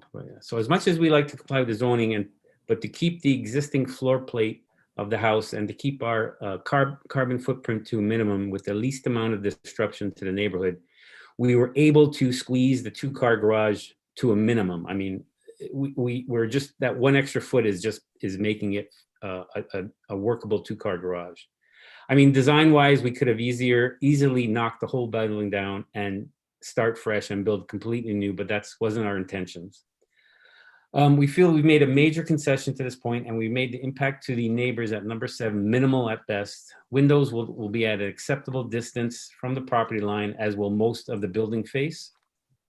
Just in responding to 7 Child Drive's letter, Dana and Val are not developers, but they are a family who've lived on this street for many years. Just to remember, number 7 is an investment property rented out to strangers. Another good point I had to make, the ratepayers have not submitted an opposition, so it appears that they are in agreement with our proposal. We also, again, have the 14 letters of support from the many neighbors, and the planning staff is in full support of our application, as we have met the 4 tests of the zoning bylaw, deeming it to be minor in nature. Other than that, I think everything we've said from the previous meeting is the same with our intentions of building this addition. Thank you for your time. Any questions, I'd love to answer them. Thank you very much. And yes, I think looking at the positions that you've now improved, it's pretty evident there that you did make some changes. Yeah. I'll look to anyone who may have joined this meeting from the public. Prashanthi, I just want to double check. Through the chair, we have no members of public to delegate for this item. Thank you. And as you mentioned, I think that last letter that we did receive from the owner of 7 Child was not signed. So I'm not exactly sure if it was coming from the owner. We're just going to assume that it did. Members of the committee, any comments or questions to the applicant with regards to the revised plans that have come before us? I see Daniel. Yes, Daniel, go right ahead. Thank you, through the chair. So I'll just start with just a thank you in terms of hearing us and acting on it and coming back to us as quickly as you did. So I wanted to say thank you. I also I guess the comment on the, for lack of a better term, on the negative side is there is still some impact on 7. However, there is always going to be impact on the neighbor as things change and as a neighborhood grows. And what I like to see is that being taken into account, and a way of being a little bit more sustainable and to be a little bit just healthier in thinking in terms of you don't need to tear it down in order to make it better. So I think my last comment there is sort of brings everything together in terms of where my mind is, that I am, at least from my point of view, I'm willing to accept little issues here and there when the effort is made in order to make this a more environmentally friendly, a more neighborhood friendly, a more aesthetically friendly type of solution. So I don't really have a question. I just wanted to want it on record and to be heard that I do appreciate when a developer and builder put their heads together in order to come together with something that does not tear down and rebuild something that is seasonally good looking, but something that is more long-term beautiful. So thank you. That's everything. Thank you. Thank you, Daniel. Yes. So I'll look to other members of the committee. I know that we had debated this quite lengthy at the initial meeting. David, yes, please go right ahead. Actually, I don't have any comments. I support the conditions in the staff's report. Thank you. Thanks, David. I'll look to Linda, go ahead.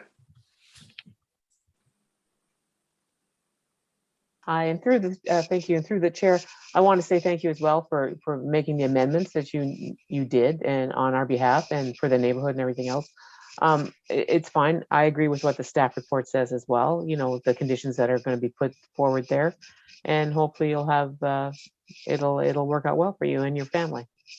And I know you're not developers. You lived across the street and now you bought one that across. So now you're going to make it bigger. I know. You just want a bigger house. So you just want, the neighborhood's great. You want to stay there. And now you bought the place across the street and you're going to make it bigger instead of destroying the one you're in. I get it.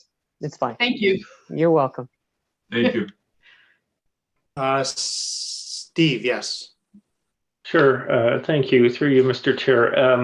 I think there are a few aspects here that make it that make me comfortable with this. One, I think with respect to 7, we've discussed this in the past. It's a driveway that borders on the south. So you know, I think the concern from the resident is more the height of the new building, but that is not the subject of this application. And so I recognize that. I'd also like to thank the applicants and also recognize that the applicants have lived in the community. I know this will be subject to site plan review. I personally, I know it's personal preference, but I think they did a fantastic job across the street. I think I said that last time. So there's a lot of currency there with me. It's not a minor variance application for, you know, it's not a site plan review that we're debating here. So that's just a personal opinion, but I do know in a neighborhood, I live very close to that neighborhood, and I know there has been significant concern about what the community calls the monster homes. And I think that in a stable neighborhood, I've heard many comments that the house across the street is how infill should be done. So, you know, I am comfortable with this application. I do appreciate the changes that were made, and I do support the application as well. And I would like to make the comment, to echo Daniel's comment here, that obviously using the exact the same footplate brings costs down, but also it's a welcome deviation from what we see too often in the when we see infill development. So I in general, I'm comfortable with this application. Thank you, Mr. Much appreciated. Yes, and I too am more comfortable with the changes that have been made, and you know, I think that whenever we as a committee are trying to take into account concerns of the local residents, and whatever we can suggest to you to do that makes it that much more palatable is certainly something that we appreciate. We know that although we're in the middle of winter now, it's likely not something that you're going to start right away, but we understand that the timing on these things can sometimes be critical. Hopefully that's not the case this time with the deferral, but I think the result was well worth the wait. And I have no problem in supporting it at this point. So without any further ado, I'll ask for a motion from the committee on this application. Thank you. David. Through the chair, I move that minor variance application MV-2021-20 be approved subject to the conditions in the staff's report. Thank you. Thank you, David. Seconded by Linda. Thank you very much. And I'll call a question. All in favor? And that carries. So thank you very much for your attendance this evening and the revisions that were made to your application. And I'll wish you a pleasant evening and Happy New Year as well. Thank you. And I just want to thank the staff because Rosanna, Anna, Prashanti, they've been amazing through the entire, and we started early in 2021. So they guided us through all this process, and I just wanted to thank you and thank them. Thank you for mentioning that. I'm sure staff appreciate it, as do we. Enjoy the rest of your evening. Thank you. Thank you. Thank you so much. Pleasure. All right, moving on to the next application.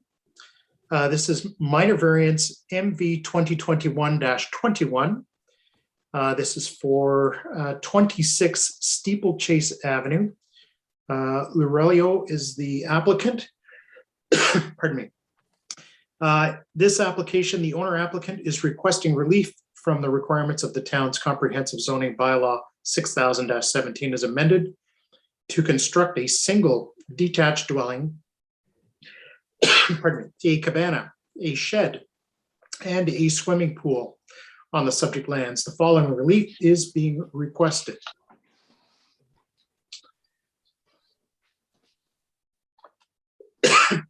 Section 14.1.2 of the zoning bylaw states that no development or site alteration shall occur on that part of said lot that is within the feature, and I believe staff's report is referring to key natural heritage feature, without amendment to or relief from the zoning bylaw. The applicant is proposing to construct a detached dwelling, cabana, shed, and swimming pool on the subject property.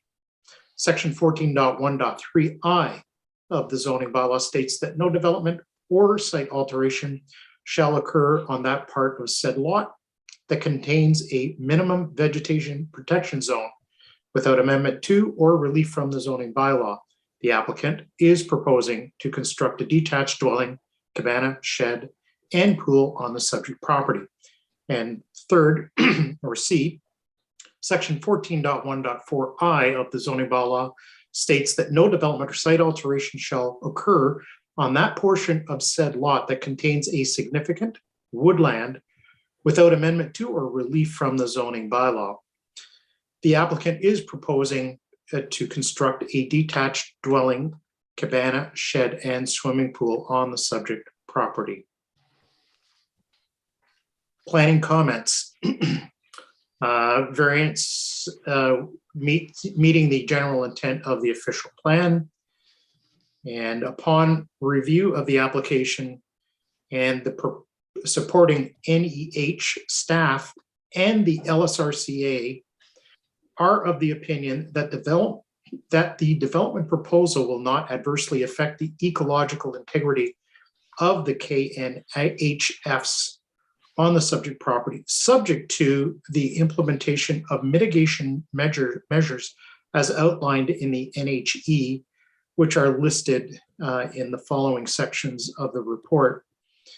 I won't go into that in great detail, but the planning staff are of the opinion that the subject variances are considered to maintain the general intent and purpose of the official plan. With regards to the zoning bylaw,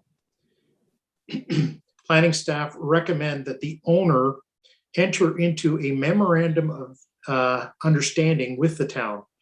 Additionally, any replanting and or compensation will be reviewed by the LSRCA and town staff and occur in accordance with the town's tree removal / pruning and compensation policy.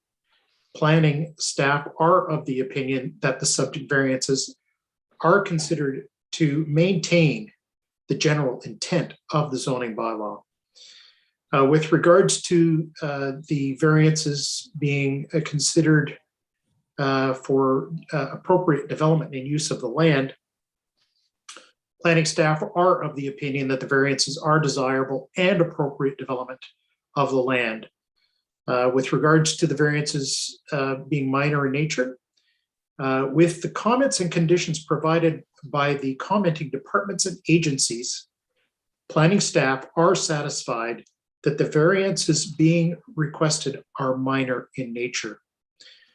Additional comments received. Building Division preliminary zoning review was completed on November 26, 2021. Engineering Division comments provided stating no comments concerns with the proposed application.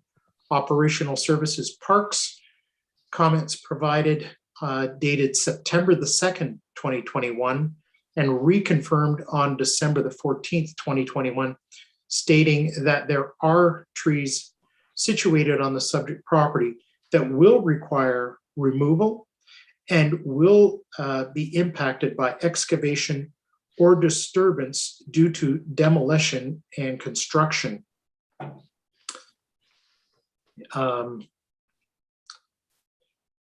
In view of the above, staff recommended that the committee impose the following conditions of this application as follows: that the owner may be required to provide an evaluation report prepared by a certified arborist or professional registered forester outlining all aspects of the impacts that this proposal will have on existing and current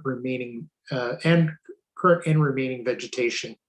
In addition, the report shall include a schedule of monitoring and ongoing site work through a series of scheduled site visits by the arborist forester during and post-construction to ensure that vegetation preservation measures remain in compliance throughout the project. And further, that the owner may be required to provide vegetation compensation and replanting plan in accordance with the Town of Aurora tree removal, pruning, and compensation policies. The owner shall agree to comply with the Town of Aurora tree permit bylaw number 5850-16 prior to the removal of any trees on the property, that the owner shall agree to provide financial securities based on the total value of the tree compensation evaluation and all arboricultural works as defined by the town and the owner's arborist / forester. All of the above shall be included as terms and conditions of a letter of undertaking with the Town of Aurora. Operational services, no comments received. Central York Fire, no comments received. York Region, comments provided no comments concerns with the proposed application. LSRCA indicated that the application is still under review, still under technical review as it relates to designated policy 4.8 and 6.40 of the Lake Simcoe Protection Plan, as the proposal constitutes a major development per the applicable provincial and regional plans. On this basis, LSRCA planning staff recommend approval of this application for minor variance, but subject to the following conditions. A, that the owner shall pay all development fees to the LSRCA in accordance with the approved fee schedule under the Conservation Authorities Act. B, that the owner addresses all outstanding LSRCA technical comments pertaining to engineering and hydrogeological matters in accordance with designated policy 4.8 and 6.40 of the Lake Simcoe Protection Plan. Also note that this may require resubmission to address technical comments to the satisfaction of LSRCA. I'm very familiar with that. Given the above comments, it is the opinion of LSRCA that the application has demonstrated consistency with section 3.1 of the provincial policy statements. Electric utilities have included their standard comments. Public correspondence, written submissions were not received at the time of writing the report. Good evening, gentlemen, applicant or agents. Welcome. I leave you to identify each of yourselves respectively, and if there is a presentation that you wish to make. Thank you, Mr. Chairman. Good evening. My name is Murray Evans. I'm a planning consultant. I'm here with Mr. Brian Picard. He is the project manager for this application, and hopefully between the two of us, I will be able to provide some planning and policy context to the committee if it's so desirous. And Mr. Picard can speak to the details of the home construction if, once again, you are seeking that type of information. I will try to be as brief. The staff report is a wonderful document that summarizes what we're trying to achieve. The somewhat complicated policy context of it and how the municipality and the agencies have looked at this application.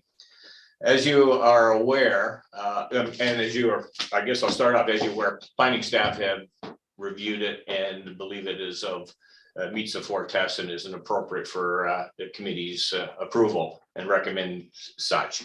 As you're aware, the application is proposing to facilitate the demolition and then ultimately the reconstruction of a home on a 2-acre parcel in the steeplechase area of the community. And I'm sure everybody in the committee and staff are very well aware of this area.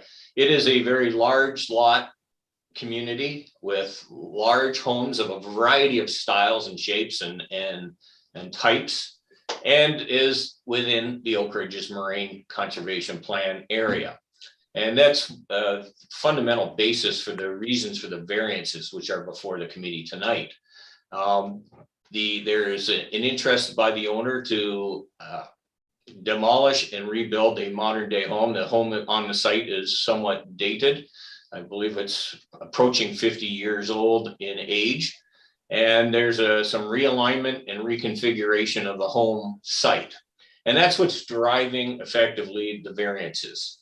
The variances that you read, Mr. Chairman, as you can see by their very nature are, I'll call them protection type zoning standards, which the purpose of, in my mind, is to ensure that any type of development that happens in this estate residential community is given proper and adequate review by the technical aspects to ensure that the general mandate or the policies of the Oak Ridges Marine Conservation Plan are reinforced.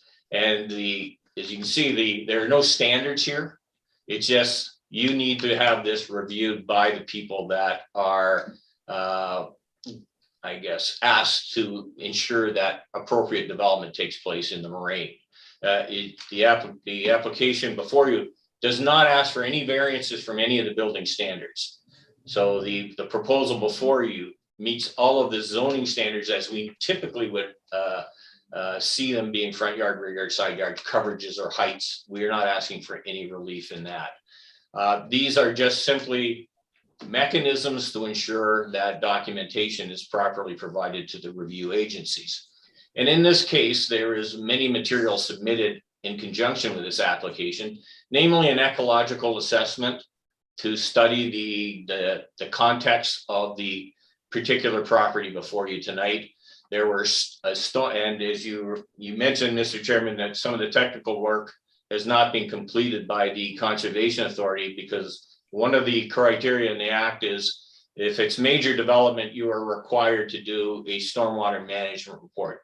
That report has been prepared. It is pending with the Conservation Authority, and due to time and the situation we're in, they have not been able to provide the answer or a review of that on the technical merit. Part of that is the low impact technologies of getting water into the ground and ensuring the sustainable elements of this home and the sightings are appropriately dealt with from the Lake Simcoe Protection Plan perspective. So that is ongoing. We've done that, and we appreciate that that has to be dealt with and reviewed. And quite frankly, I'd be shocked if they didn't ask for any revisions. So I fully expect that to happen. Quite frankly, we've even gone through a revision in this particular application, as Mr. Picard has assembled all these wonderful documents, including all of the environmental work. We filed it, and through the discussions with the agencies and town staff, I'll say the components of the application, mainly the home, the driveways, the septic tanks, the cabanas, sheds, have all been effectively condensed on the site to allow for greater protection of the natural areas. And if I ask Prashante to pull up our graphics, I can maybe speak to some of these matters and show you the context of what we have before you and what we're trying to achieve. This is the existing context. This is what exists on the ground today. And as you can see, there's a home with a big driveway and a big turnaround circle. And it's generally a graphic representation of the wooded area. May I see the next slide, please? Prashanti, if there's any possibility, oh, that's okay. Some of the site plan type drawings that we saw there, if we can get those a little bit larger when you pull them up, that would be great. Okay. So that's an existing survey of the property. The next one is simply to give you a flavor of the type of home that will be built. So this is a building elevation. Maybe mention the driveway. Get to the site plan. So that I would suggest you that it is respectful of the existing community and that is very consistent. And I guess, as we all know, beauty's in the eye of the beholder. So I'll say it's appealing, and we can maybe arm wrestle later. Next slide, please. And if you could blow, this would be very valuable to blow up. What we've endeavored to show here is the existing, and I apologize, it's very cluttered, but you can see in the red outline are the elements of the existing home. So you see the driveway that comes in opposite the street on the other side of the road. It comes in and you have your turnaround, you see the house, and then you see the septic bed at the back. We have slightly more than about 11.5 or 11.75% coverage on the existing context. And what we've tried to do is overlay the planned home, and you see that in the gray tone, where we've relocated the driveway, and we have the gray home, and then the septic bed is located in the general area where the old one is. And interestingly enough, it's virtually the same. It's the same coverage within a 0.1%. And as you can see, the world revolves around impervious surfaces. How can we get water into the ground? There's actually about 0.5% less impervious surfaces in the redo versus the original situations. So in essence, it's very similar, almost identical in context. It's just that things are being relocated. And to accommodate that relocation, we have submitted it's called an edge management planting plan, but it's a planting plan. And you can see the green areas which have been highlighted.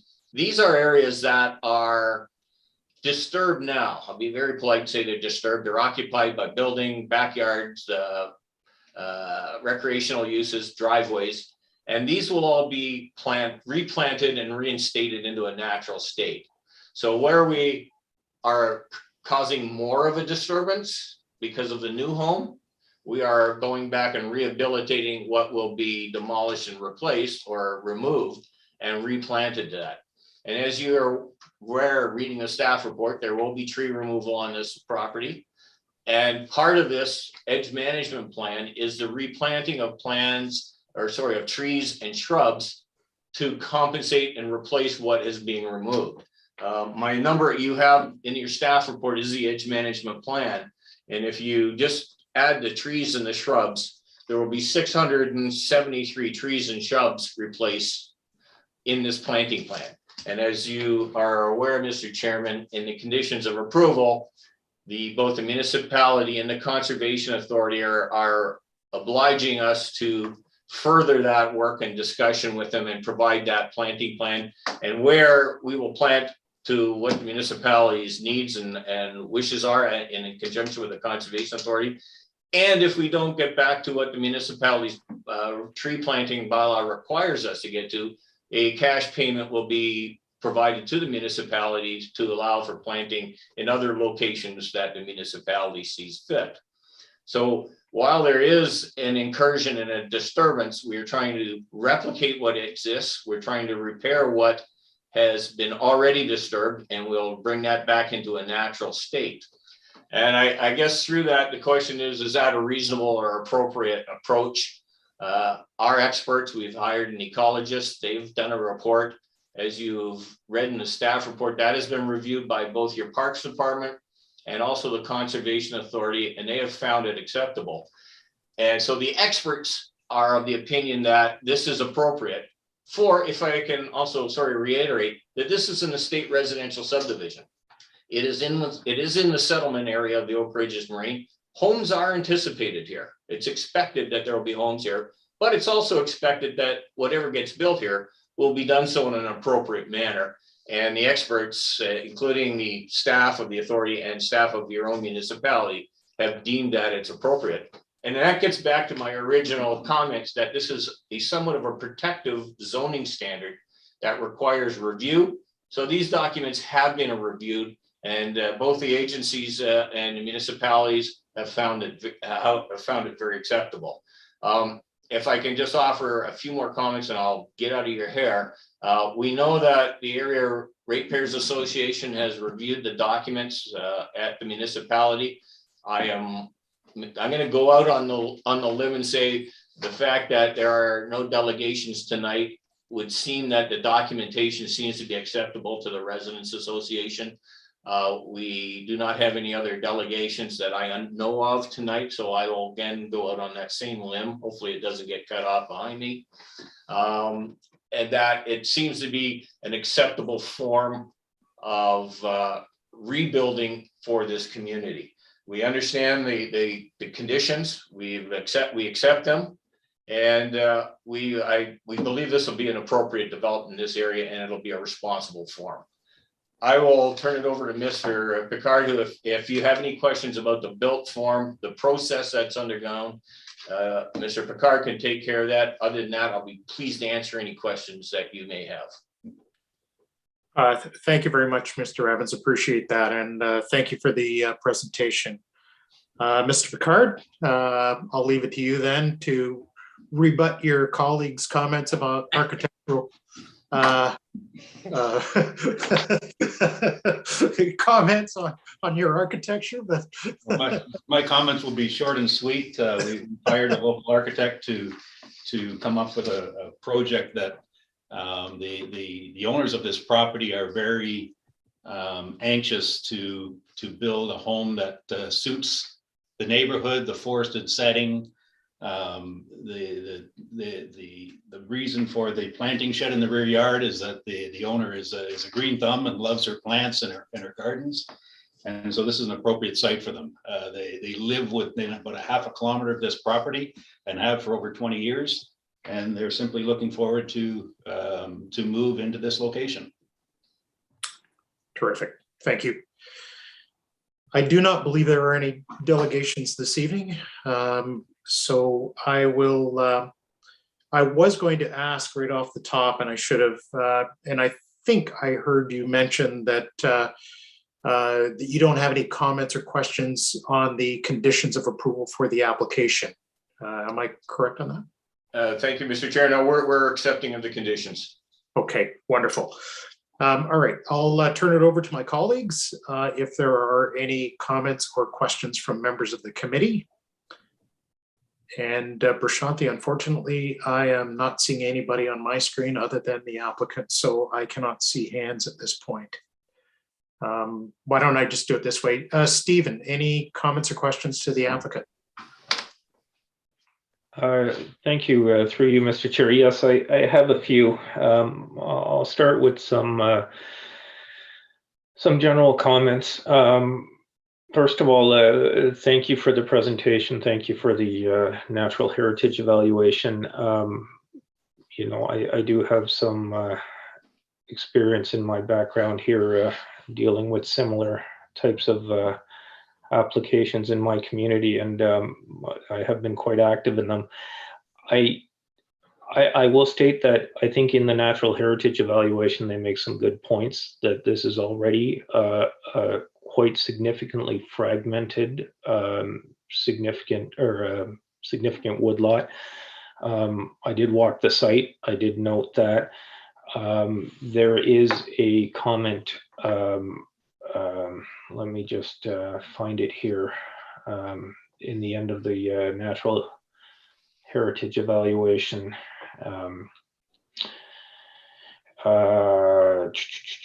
Identified impacts are generally related to disturbances due to construction and encroachment, geez, where is it now? I had it noted.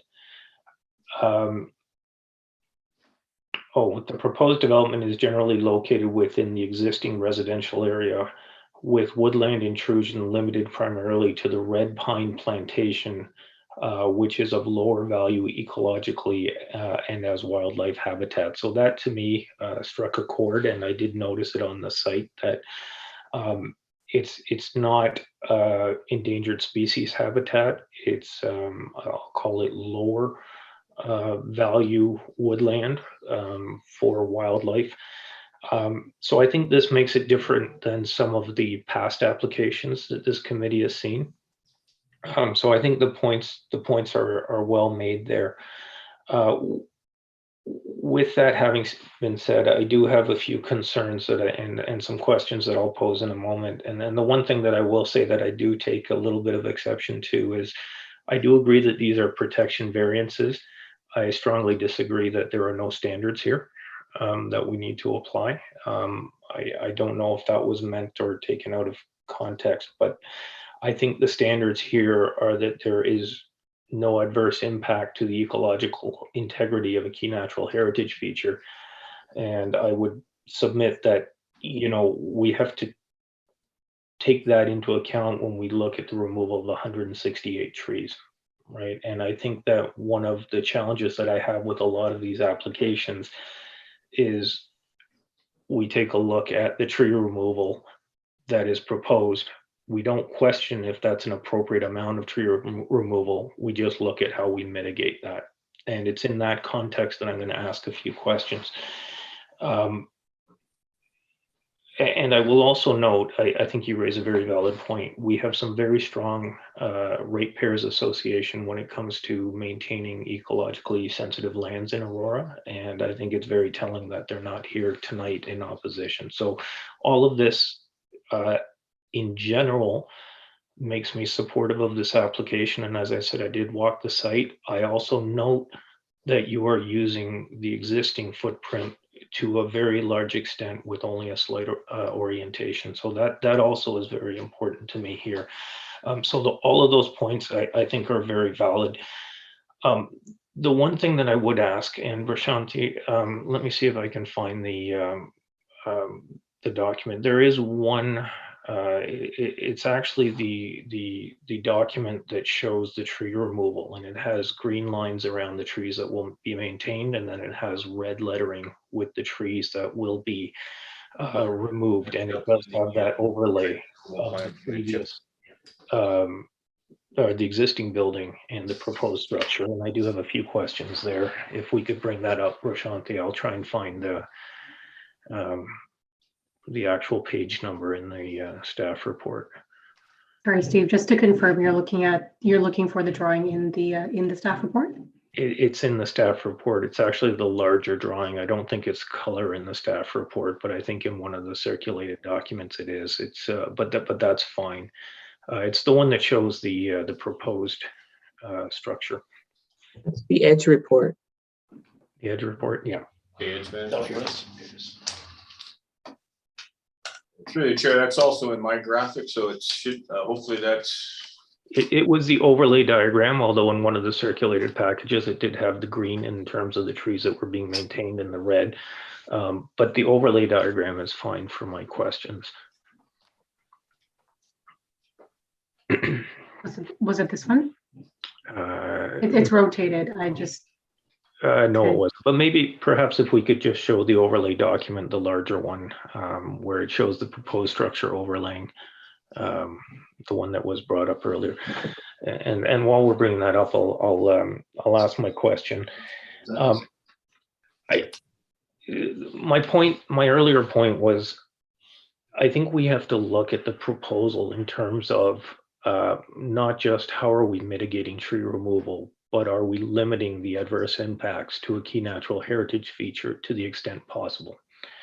And I think that is the standard here. And you know, we've had a previous you know, minor variance application appeal to LPAD, and I think the standard was clear in that decision that the size of the impact is important, and it's important to me here. And as I say, I think that you are using the existing footprint to a very large extent. What I don't understand when I look at the overlay that you showed earlier, and when I looked at the drawings, is the need to redirect the driveway. So essentially you have the garage on one side of the house, and you have a driveway that actually goes, currently you have an area of disturbance that provides a driveway, understanding that it's directly in front of Hunter's Glen, that goes right up to that garage. And I believe I read in the staff report that there was a conversation between staff and yourselves where you explained that the applicant does not want the lights from Hunter's Glen coming into the house. But when I look at this orientation, the existing driveway going to where the proposed house would be leads directly to the garage. So any lights would be shining straight into the garage.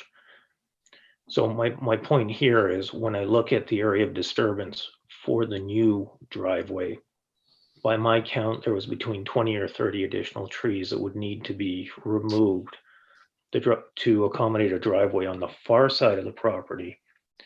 And then a driveway that spans the front of the property, goes around the garage and into the garage.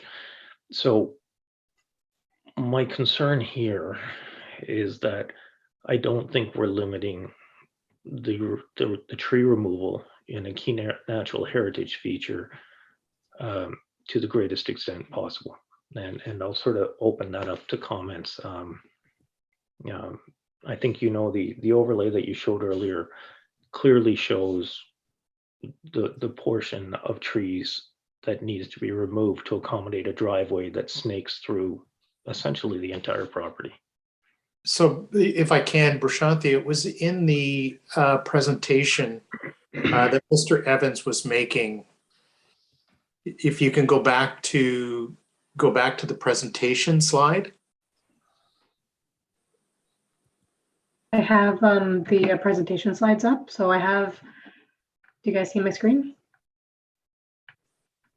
Yes, we do. It was the one that we looked where through you, Mr. Chair, where you asked for us to blow up the slide, the following slide that showed the overlay. I think that's one that will evidence where my concerns are. Right. It was after the house elevation. Yeah, so I have that up right now. We don't see it. We don't see it. No. Oops. Okay, let me just start again.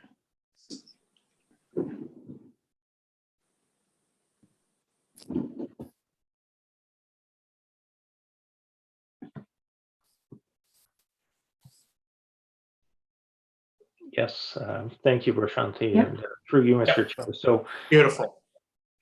I think we can all see what I'm saying. I mean, if you look at the existing driveway in red, and I believe here the intent is that it will no longer be used and it will be replanted and reforested. And here I have a question, perhaps when I throw it over to you, how that would be done to return it to its original state.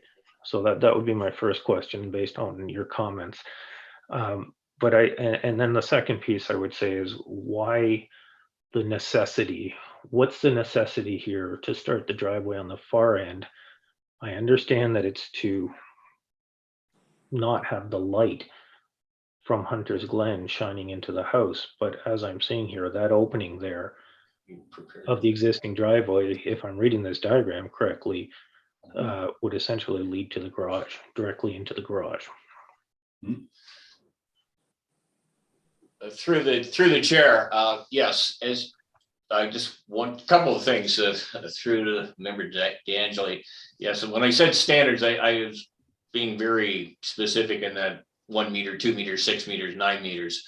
Of course, everyone evaluates it, and we have policies in the Oak Ridges Moraine Plan and its technical documents to guide that. So I was perhaps being too simplistic or not. I understood. Yeah. So in this particular case, yes, it's an interest of the ownership, primarily to move the driveway away from the intersection, just for busyness and light, but also that the front of the home is oriented that way for guest access, visitors, that you would enter from the new, I'll call it the new driveway. So that's the rationale. And just to add to the committee, the turnaround circle is intended to be retained. So that area is not to be replanted, but that is to be retained as you see it there. So could there be some adjustments to that and have the access where it is? That's something we'd be certainly willing to consider. We would still need to keep the remainder because you certainly need some access to the front of your house.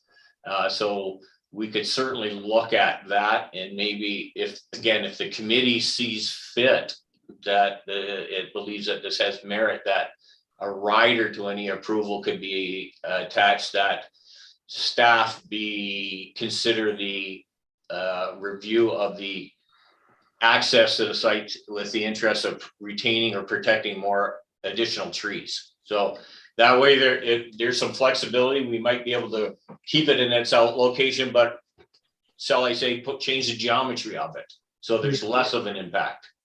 Yeah, and through you, Mr. Chair, that I appreciate that, and I appreciate your willingness to look at that. To me, I would need that assurance in order to support this application tonight. That's my position. Just simply because I think that is the way it is here. We're not mitigating the impacts to the key natural feature to the greatest extent possible. I think you've done a great job on the house. Personally, I do like the design, which is not why we're here. I think you've got a very, personally, I think we're 90% there to an application that I could support.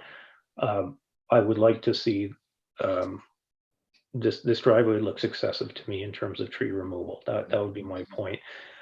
The last thing I will leave, and other than that, I think that you've done a very good job here. Yeah, you can leave. Can I leave the room? Yeah. And I will just add one last comment. To me, the condition for the arborist report and monitoring throughout the construction, in order for me to support the application, that shouldn't be a may be required. To me, it needs to be a will be required as part of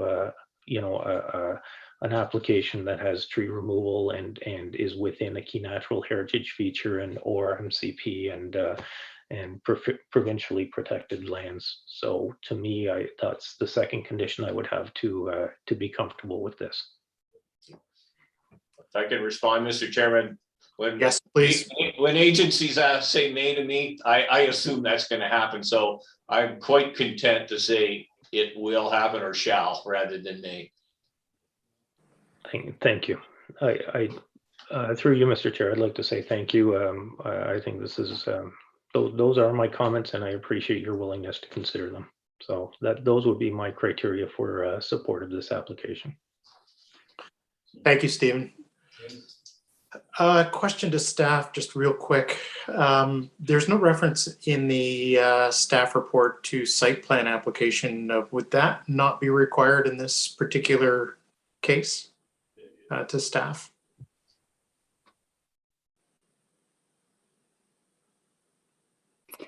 Through you, Mr. Chair, no, it's not a condition, recommended condition of approval. Typically, with these types of applications, it's been the town's practice not to apply site plan approval. We did speak to the LSRCA about the potential of requiring. They felt that they could deal with it through the conditions of approval, and so staff did add a condition just to ensure that all the mitigation measures and all the recommendations from the NHE are captured in an MOU. So that way the review is covered off, and then we're also requiring the owner to build in accordance with the approved plans and reports. Yeah, okay, that certainly answers that concern. Let me go to, thank you, Anna, appreciate it. Any other member of the committee wanting to comment on this application? Linda, yes, sure, go ahead. Thank you. Through the chair, I had the exact same idea or the suggestion that Steve just did with the driveway. I saw the same thing. I walked the property today, and I noticed this, and I thought to myself, I think you'll still eliminate that light problem if that's an issue. And by having the existing in front, what's going to happen is when you start tearing apart that house, you're going to have to back it off quite away from where the house is, where the existing house is, plus where the new house is. So when you back it off, that is going to be the same old driveway again, right?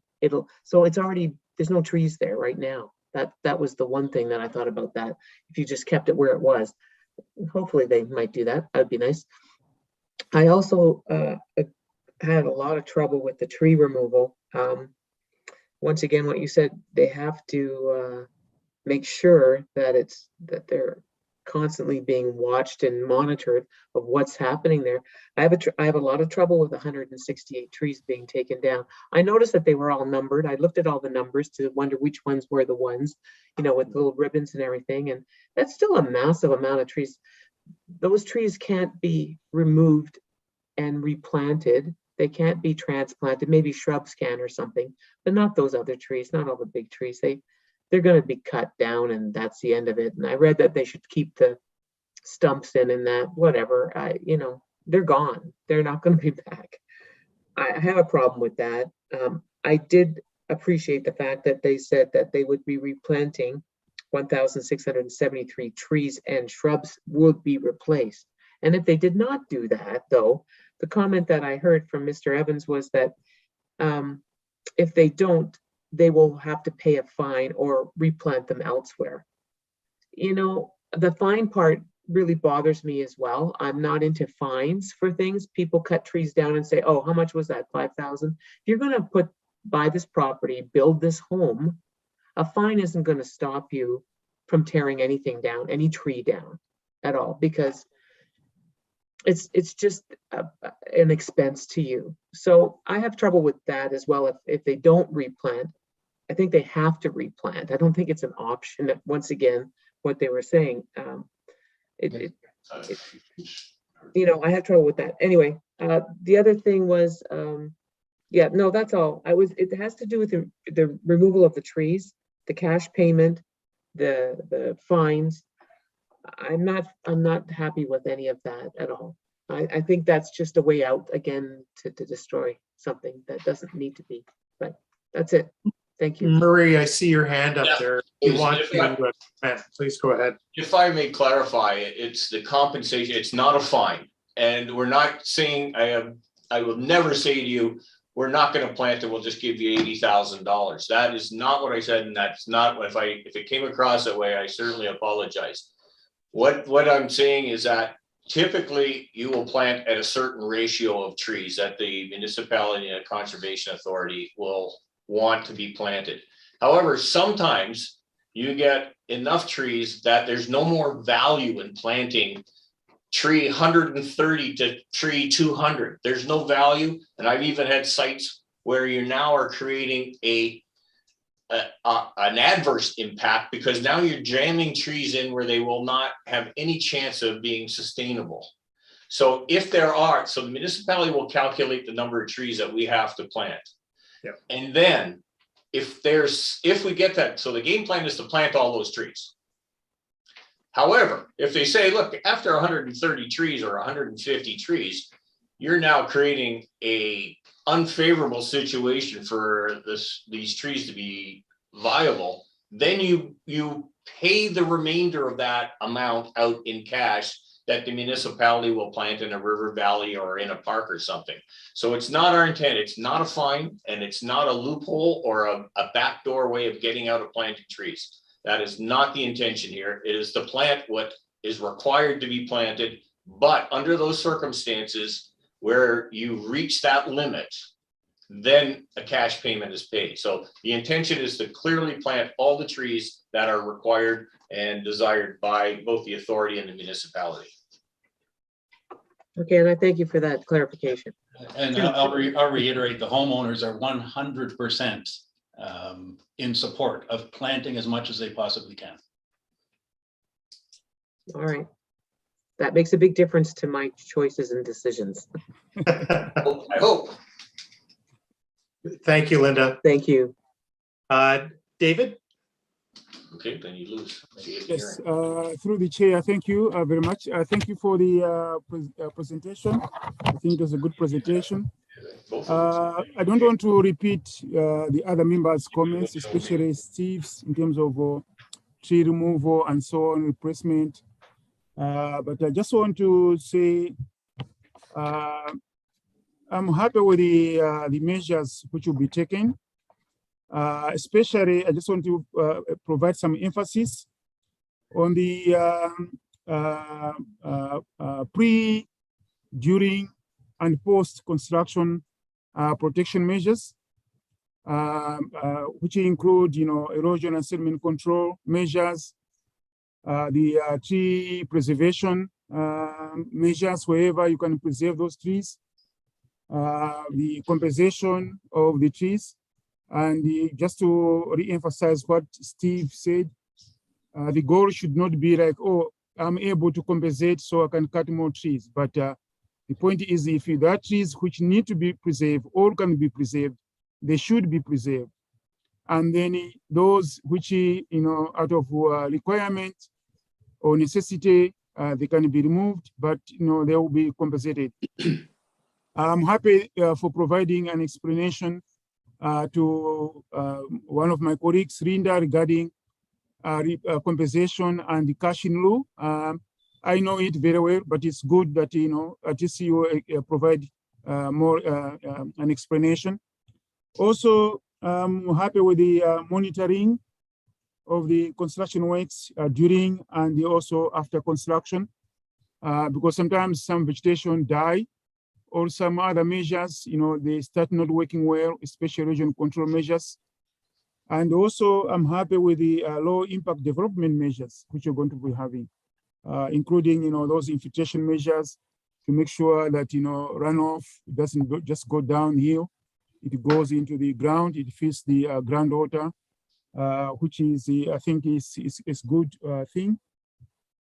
Just also want to mention regarding the conditions, as one of the members said, I think it was Steve. I would appreciate or suggest when we'll be reading conditions, that is Mr.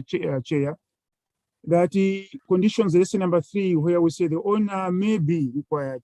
I think we should say the owner shall. For example, the number 3 bullet point, first bullet point, shall provide an evaluation report prepared by certified instead of maybe or may be required. Or the other one saying the owner may be required to provide vegetation compensation. I think that one should read the owner shall provide a vegetation compensation, because that assures us that compensation will be made. And that's something I remember one of the members said he will be comfortable if these proposed measures will be measured. Basically, we are assured that those measures will be implemented. So those are my comments. I don't have any questions. Thank you. Thank you, David.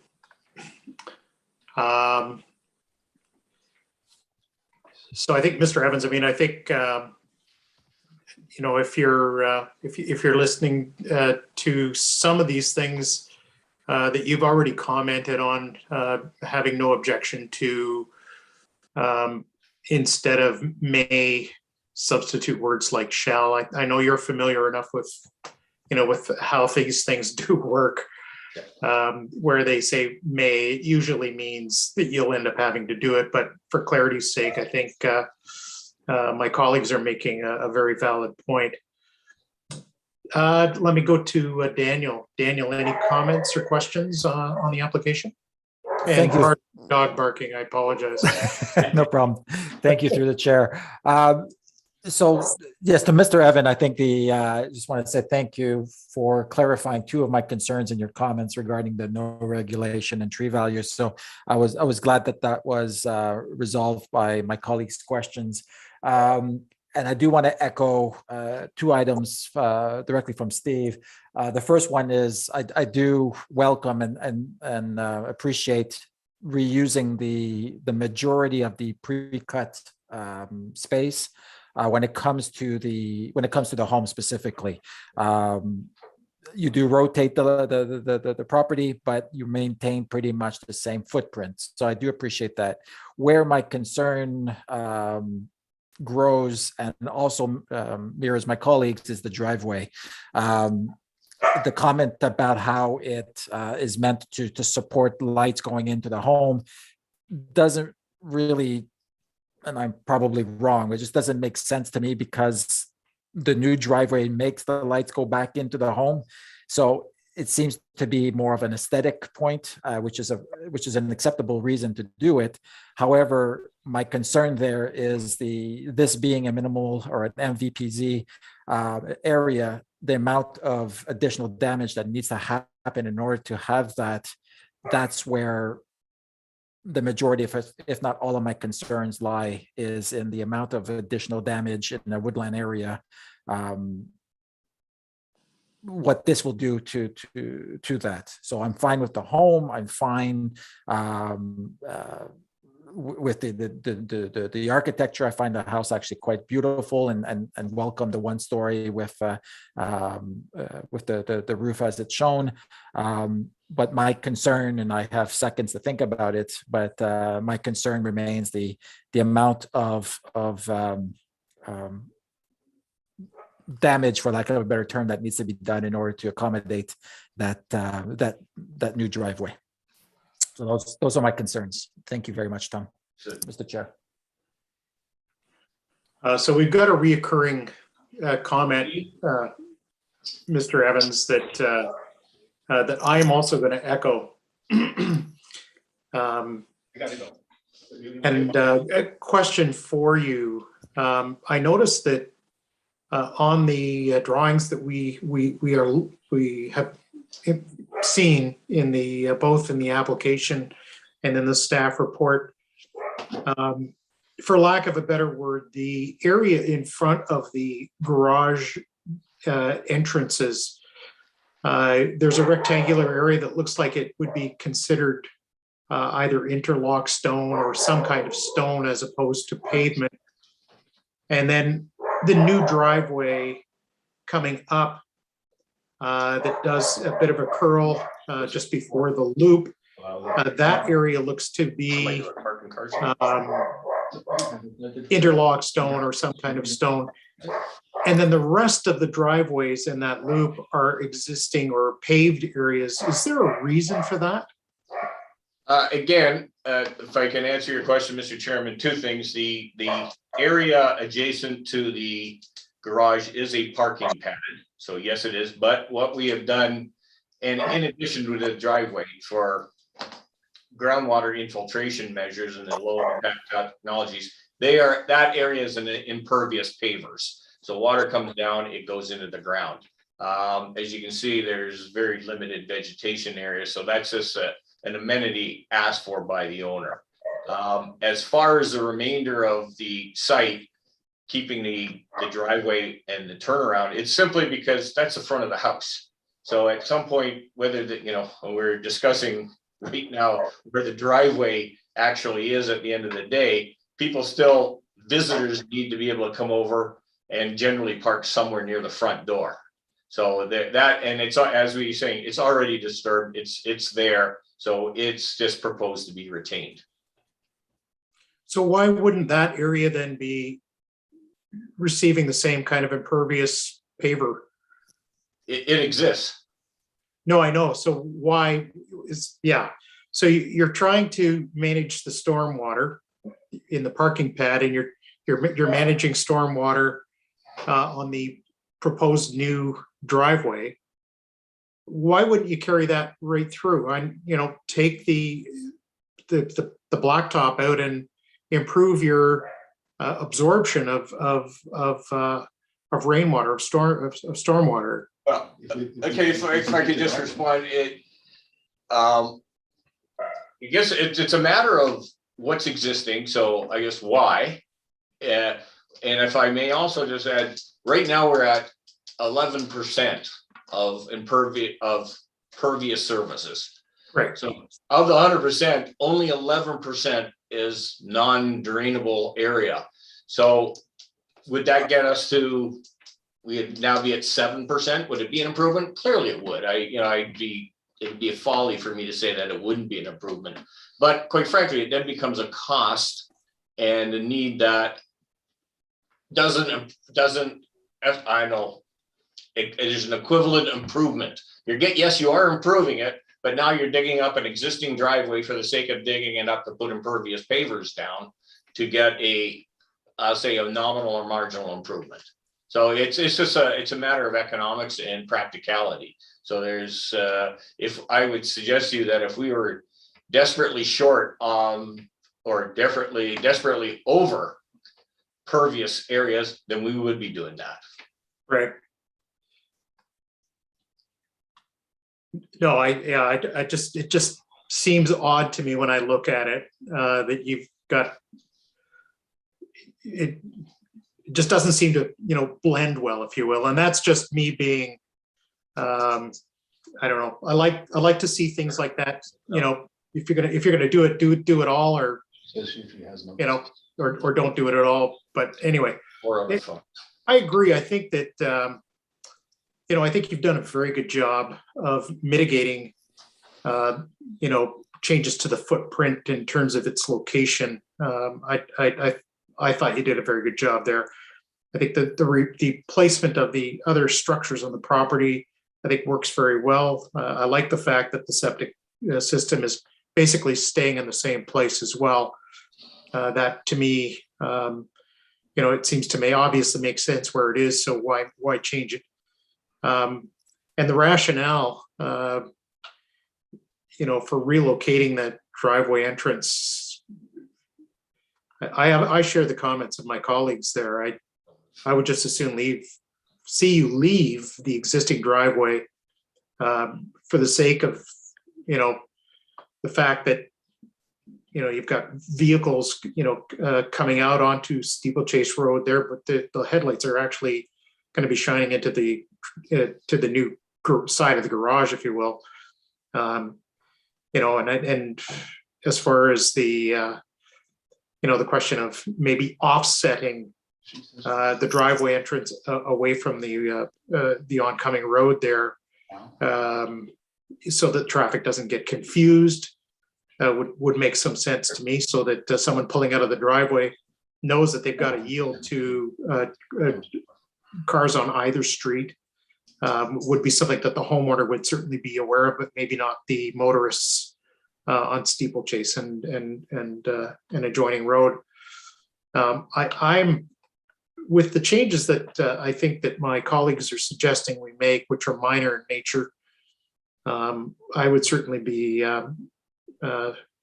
supporting your application. And I agree with you. I've run into this situation in my professional career with various conservation authorities across Ontario. They can certainly be very demanding without sometimes seeming to have the grounds under which to make those demands.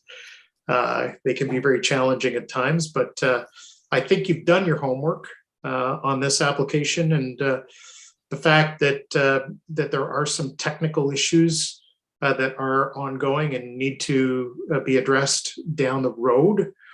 Does not surprise me in any way.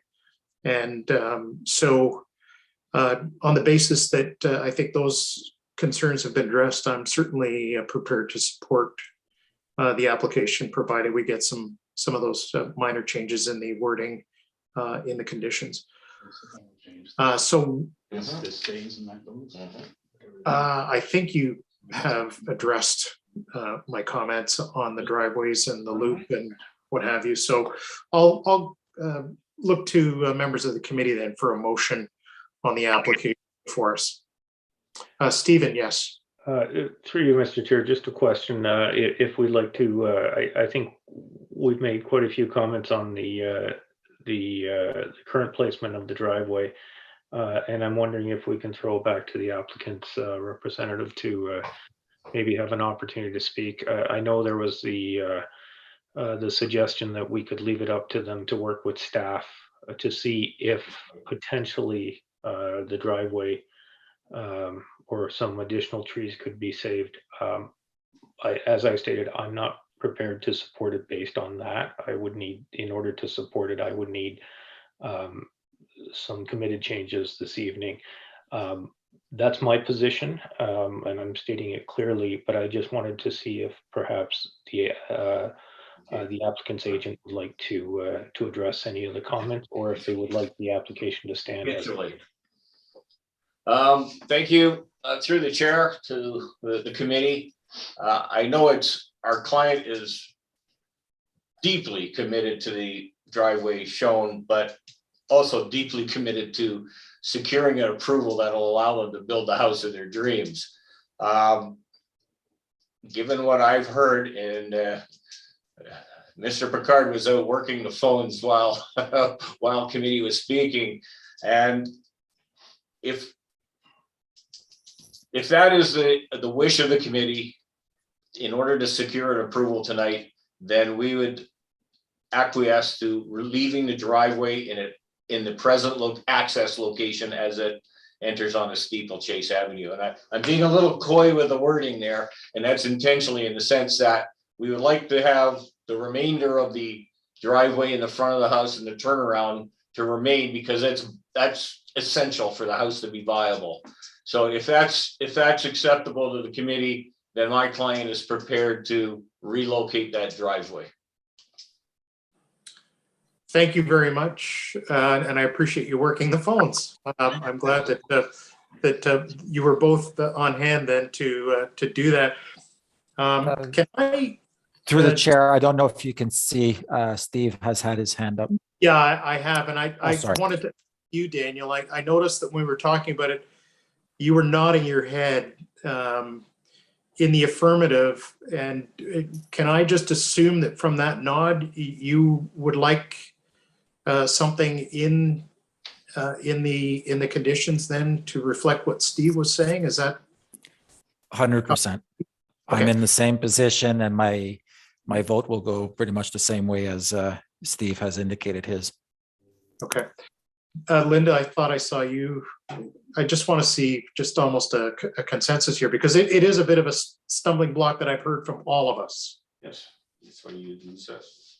Yeah, I just wanted to make sure that you had seen Steve going like this. No, I did. Don't worry. Okay. I've got him on the radar here. Okay, perfect. Okay. No, I've got to agree with Daniel and yourself and Steve on that. The driveway was a big issue. It was taking down more trees that were, to me, was unnecessary. If they can accommodate that and what they've explained, I'm fine with that too. Okay. Steve, recognizing your hand up. Sorry. Through you, Mr. Chair. Yeah, and first of all, thank you. To the applicant's agents here for being accommodating here and working the phones. I would suggest, I guess it's a question to either you, Mr. Chair, or to staff. So in order to accommodate this change to the application, would we just add an additional condition stating that the application is approved on the grounds that the existing driveway and disturbed area will be maintained for access to the property off of Hunter's Glen or in front of Hunter's Glen will be maintained as access to the property, and an adjustment to the site plan will be made to retain the trees where the proposed area of disturbance of the new driveway up to the circle exists? Or how would we ensure that we have comfort that this is that this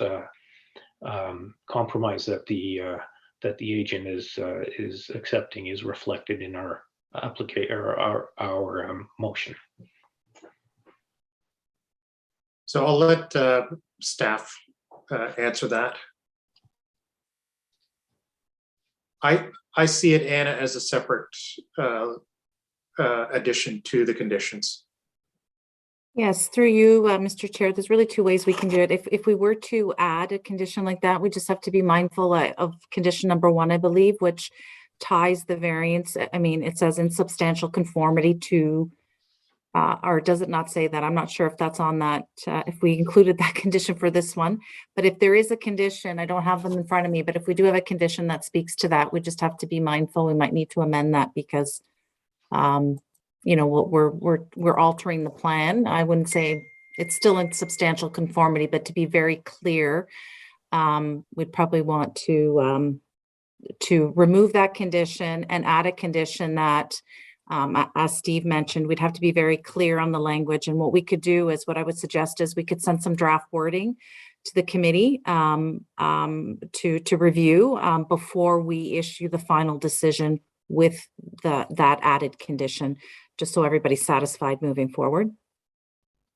It is, Anna, condition 1, that the variance only applies to the subject property, comma, in substantial conformity with the plan, brackets, plans, attached as Appendix A to the staff report to the satisfaction of the Director of Planning and Development Services or their designate.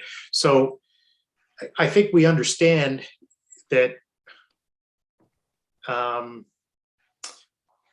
yeah, there'd be two ways that I would word it. So I think what I would suggest is that the applicant acknowledge and has acknowledged the desire of the committee to retain the existing entrance as in its current location, and then also address that the removal of the proposed driveway would also result in the retention of as many trees there, or all of the trees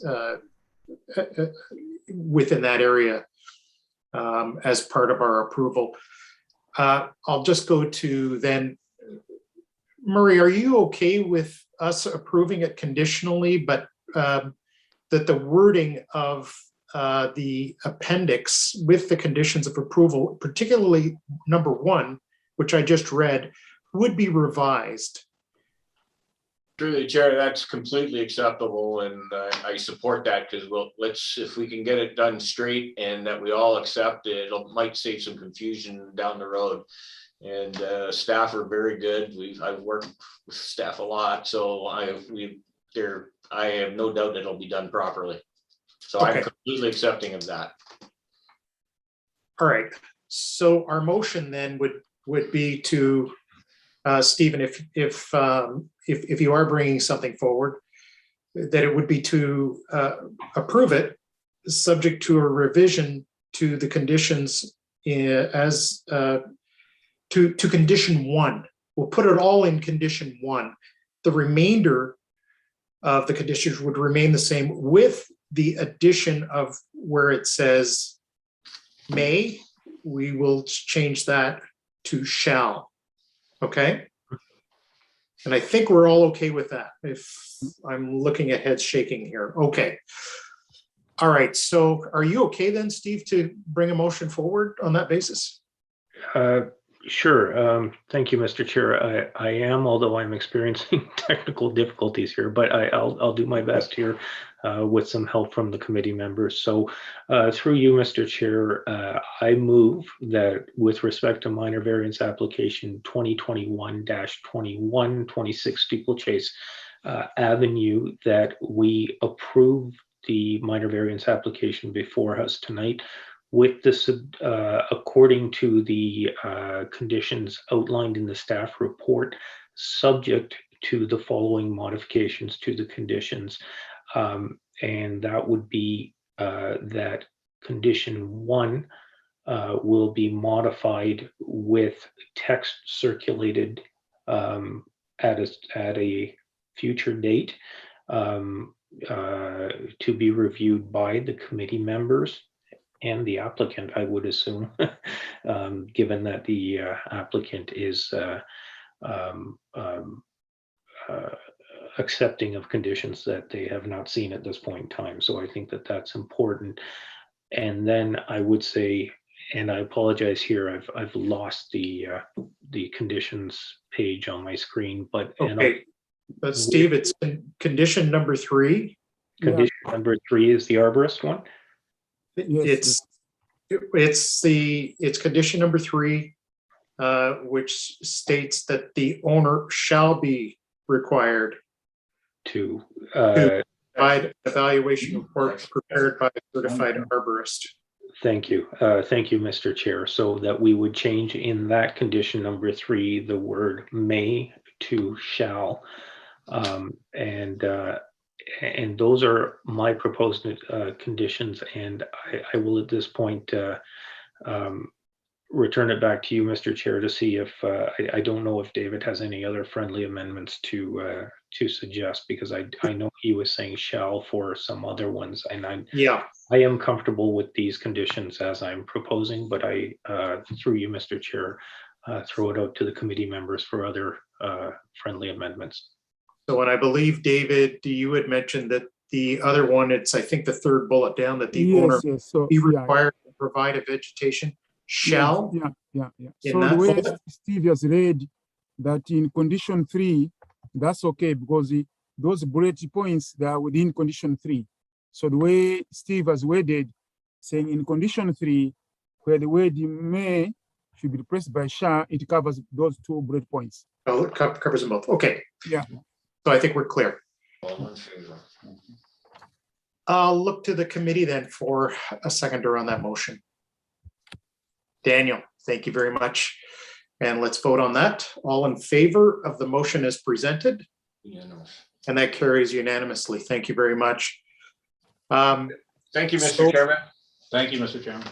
Thank you very much, gentlemen. And I appreciate your patience this evening, as well as we will do our best with staff to get that revision out to you as quickly as possible, so that you have a chance to vet it as well through your client. And with that, I will again, thank you for being here. Thank you for the presentation, much appreciated. And thank you for your cooperation and working with us to get this one approved. Thank you. Have a pleasant. All right, that completes the agenda of applications for this evening. I'll look to the committee. Is there any new business coming forward to, this evening from members of the committee or staff? All right, nothing there. And so I'll ask for a motion to adjourn. Daniel, yes. We are, your motion to adjourn has been accepted by the chair. And we're all in favor of that, so we are adjourned. Thank you very much.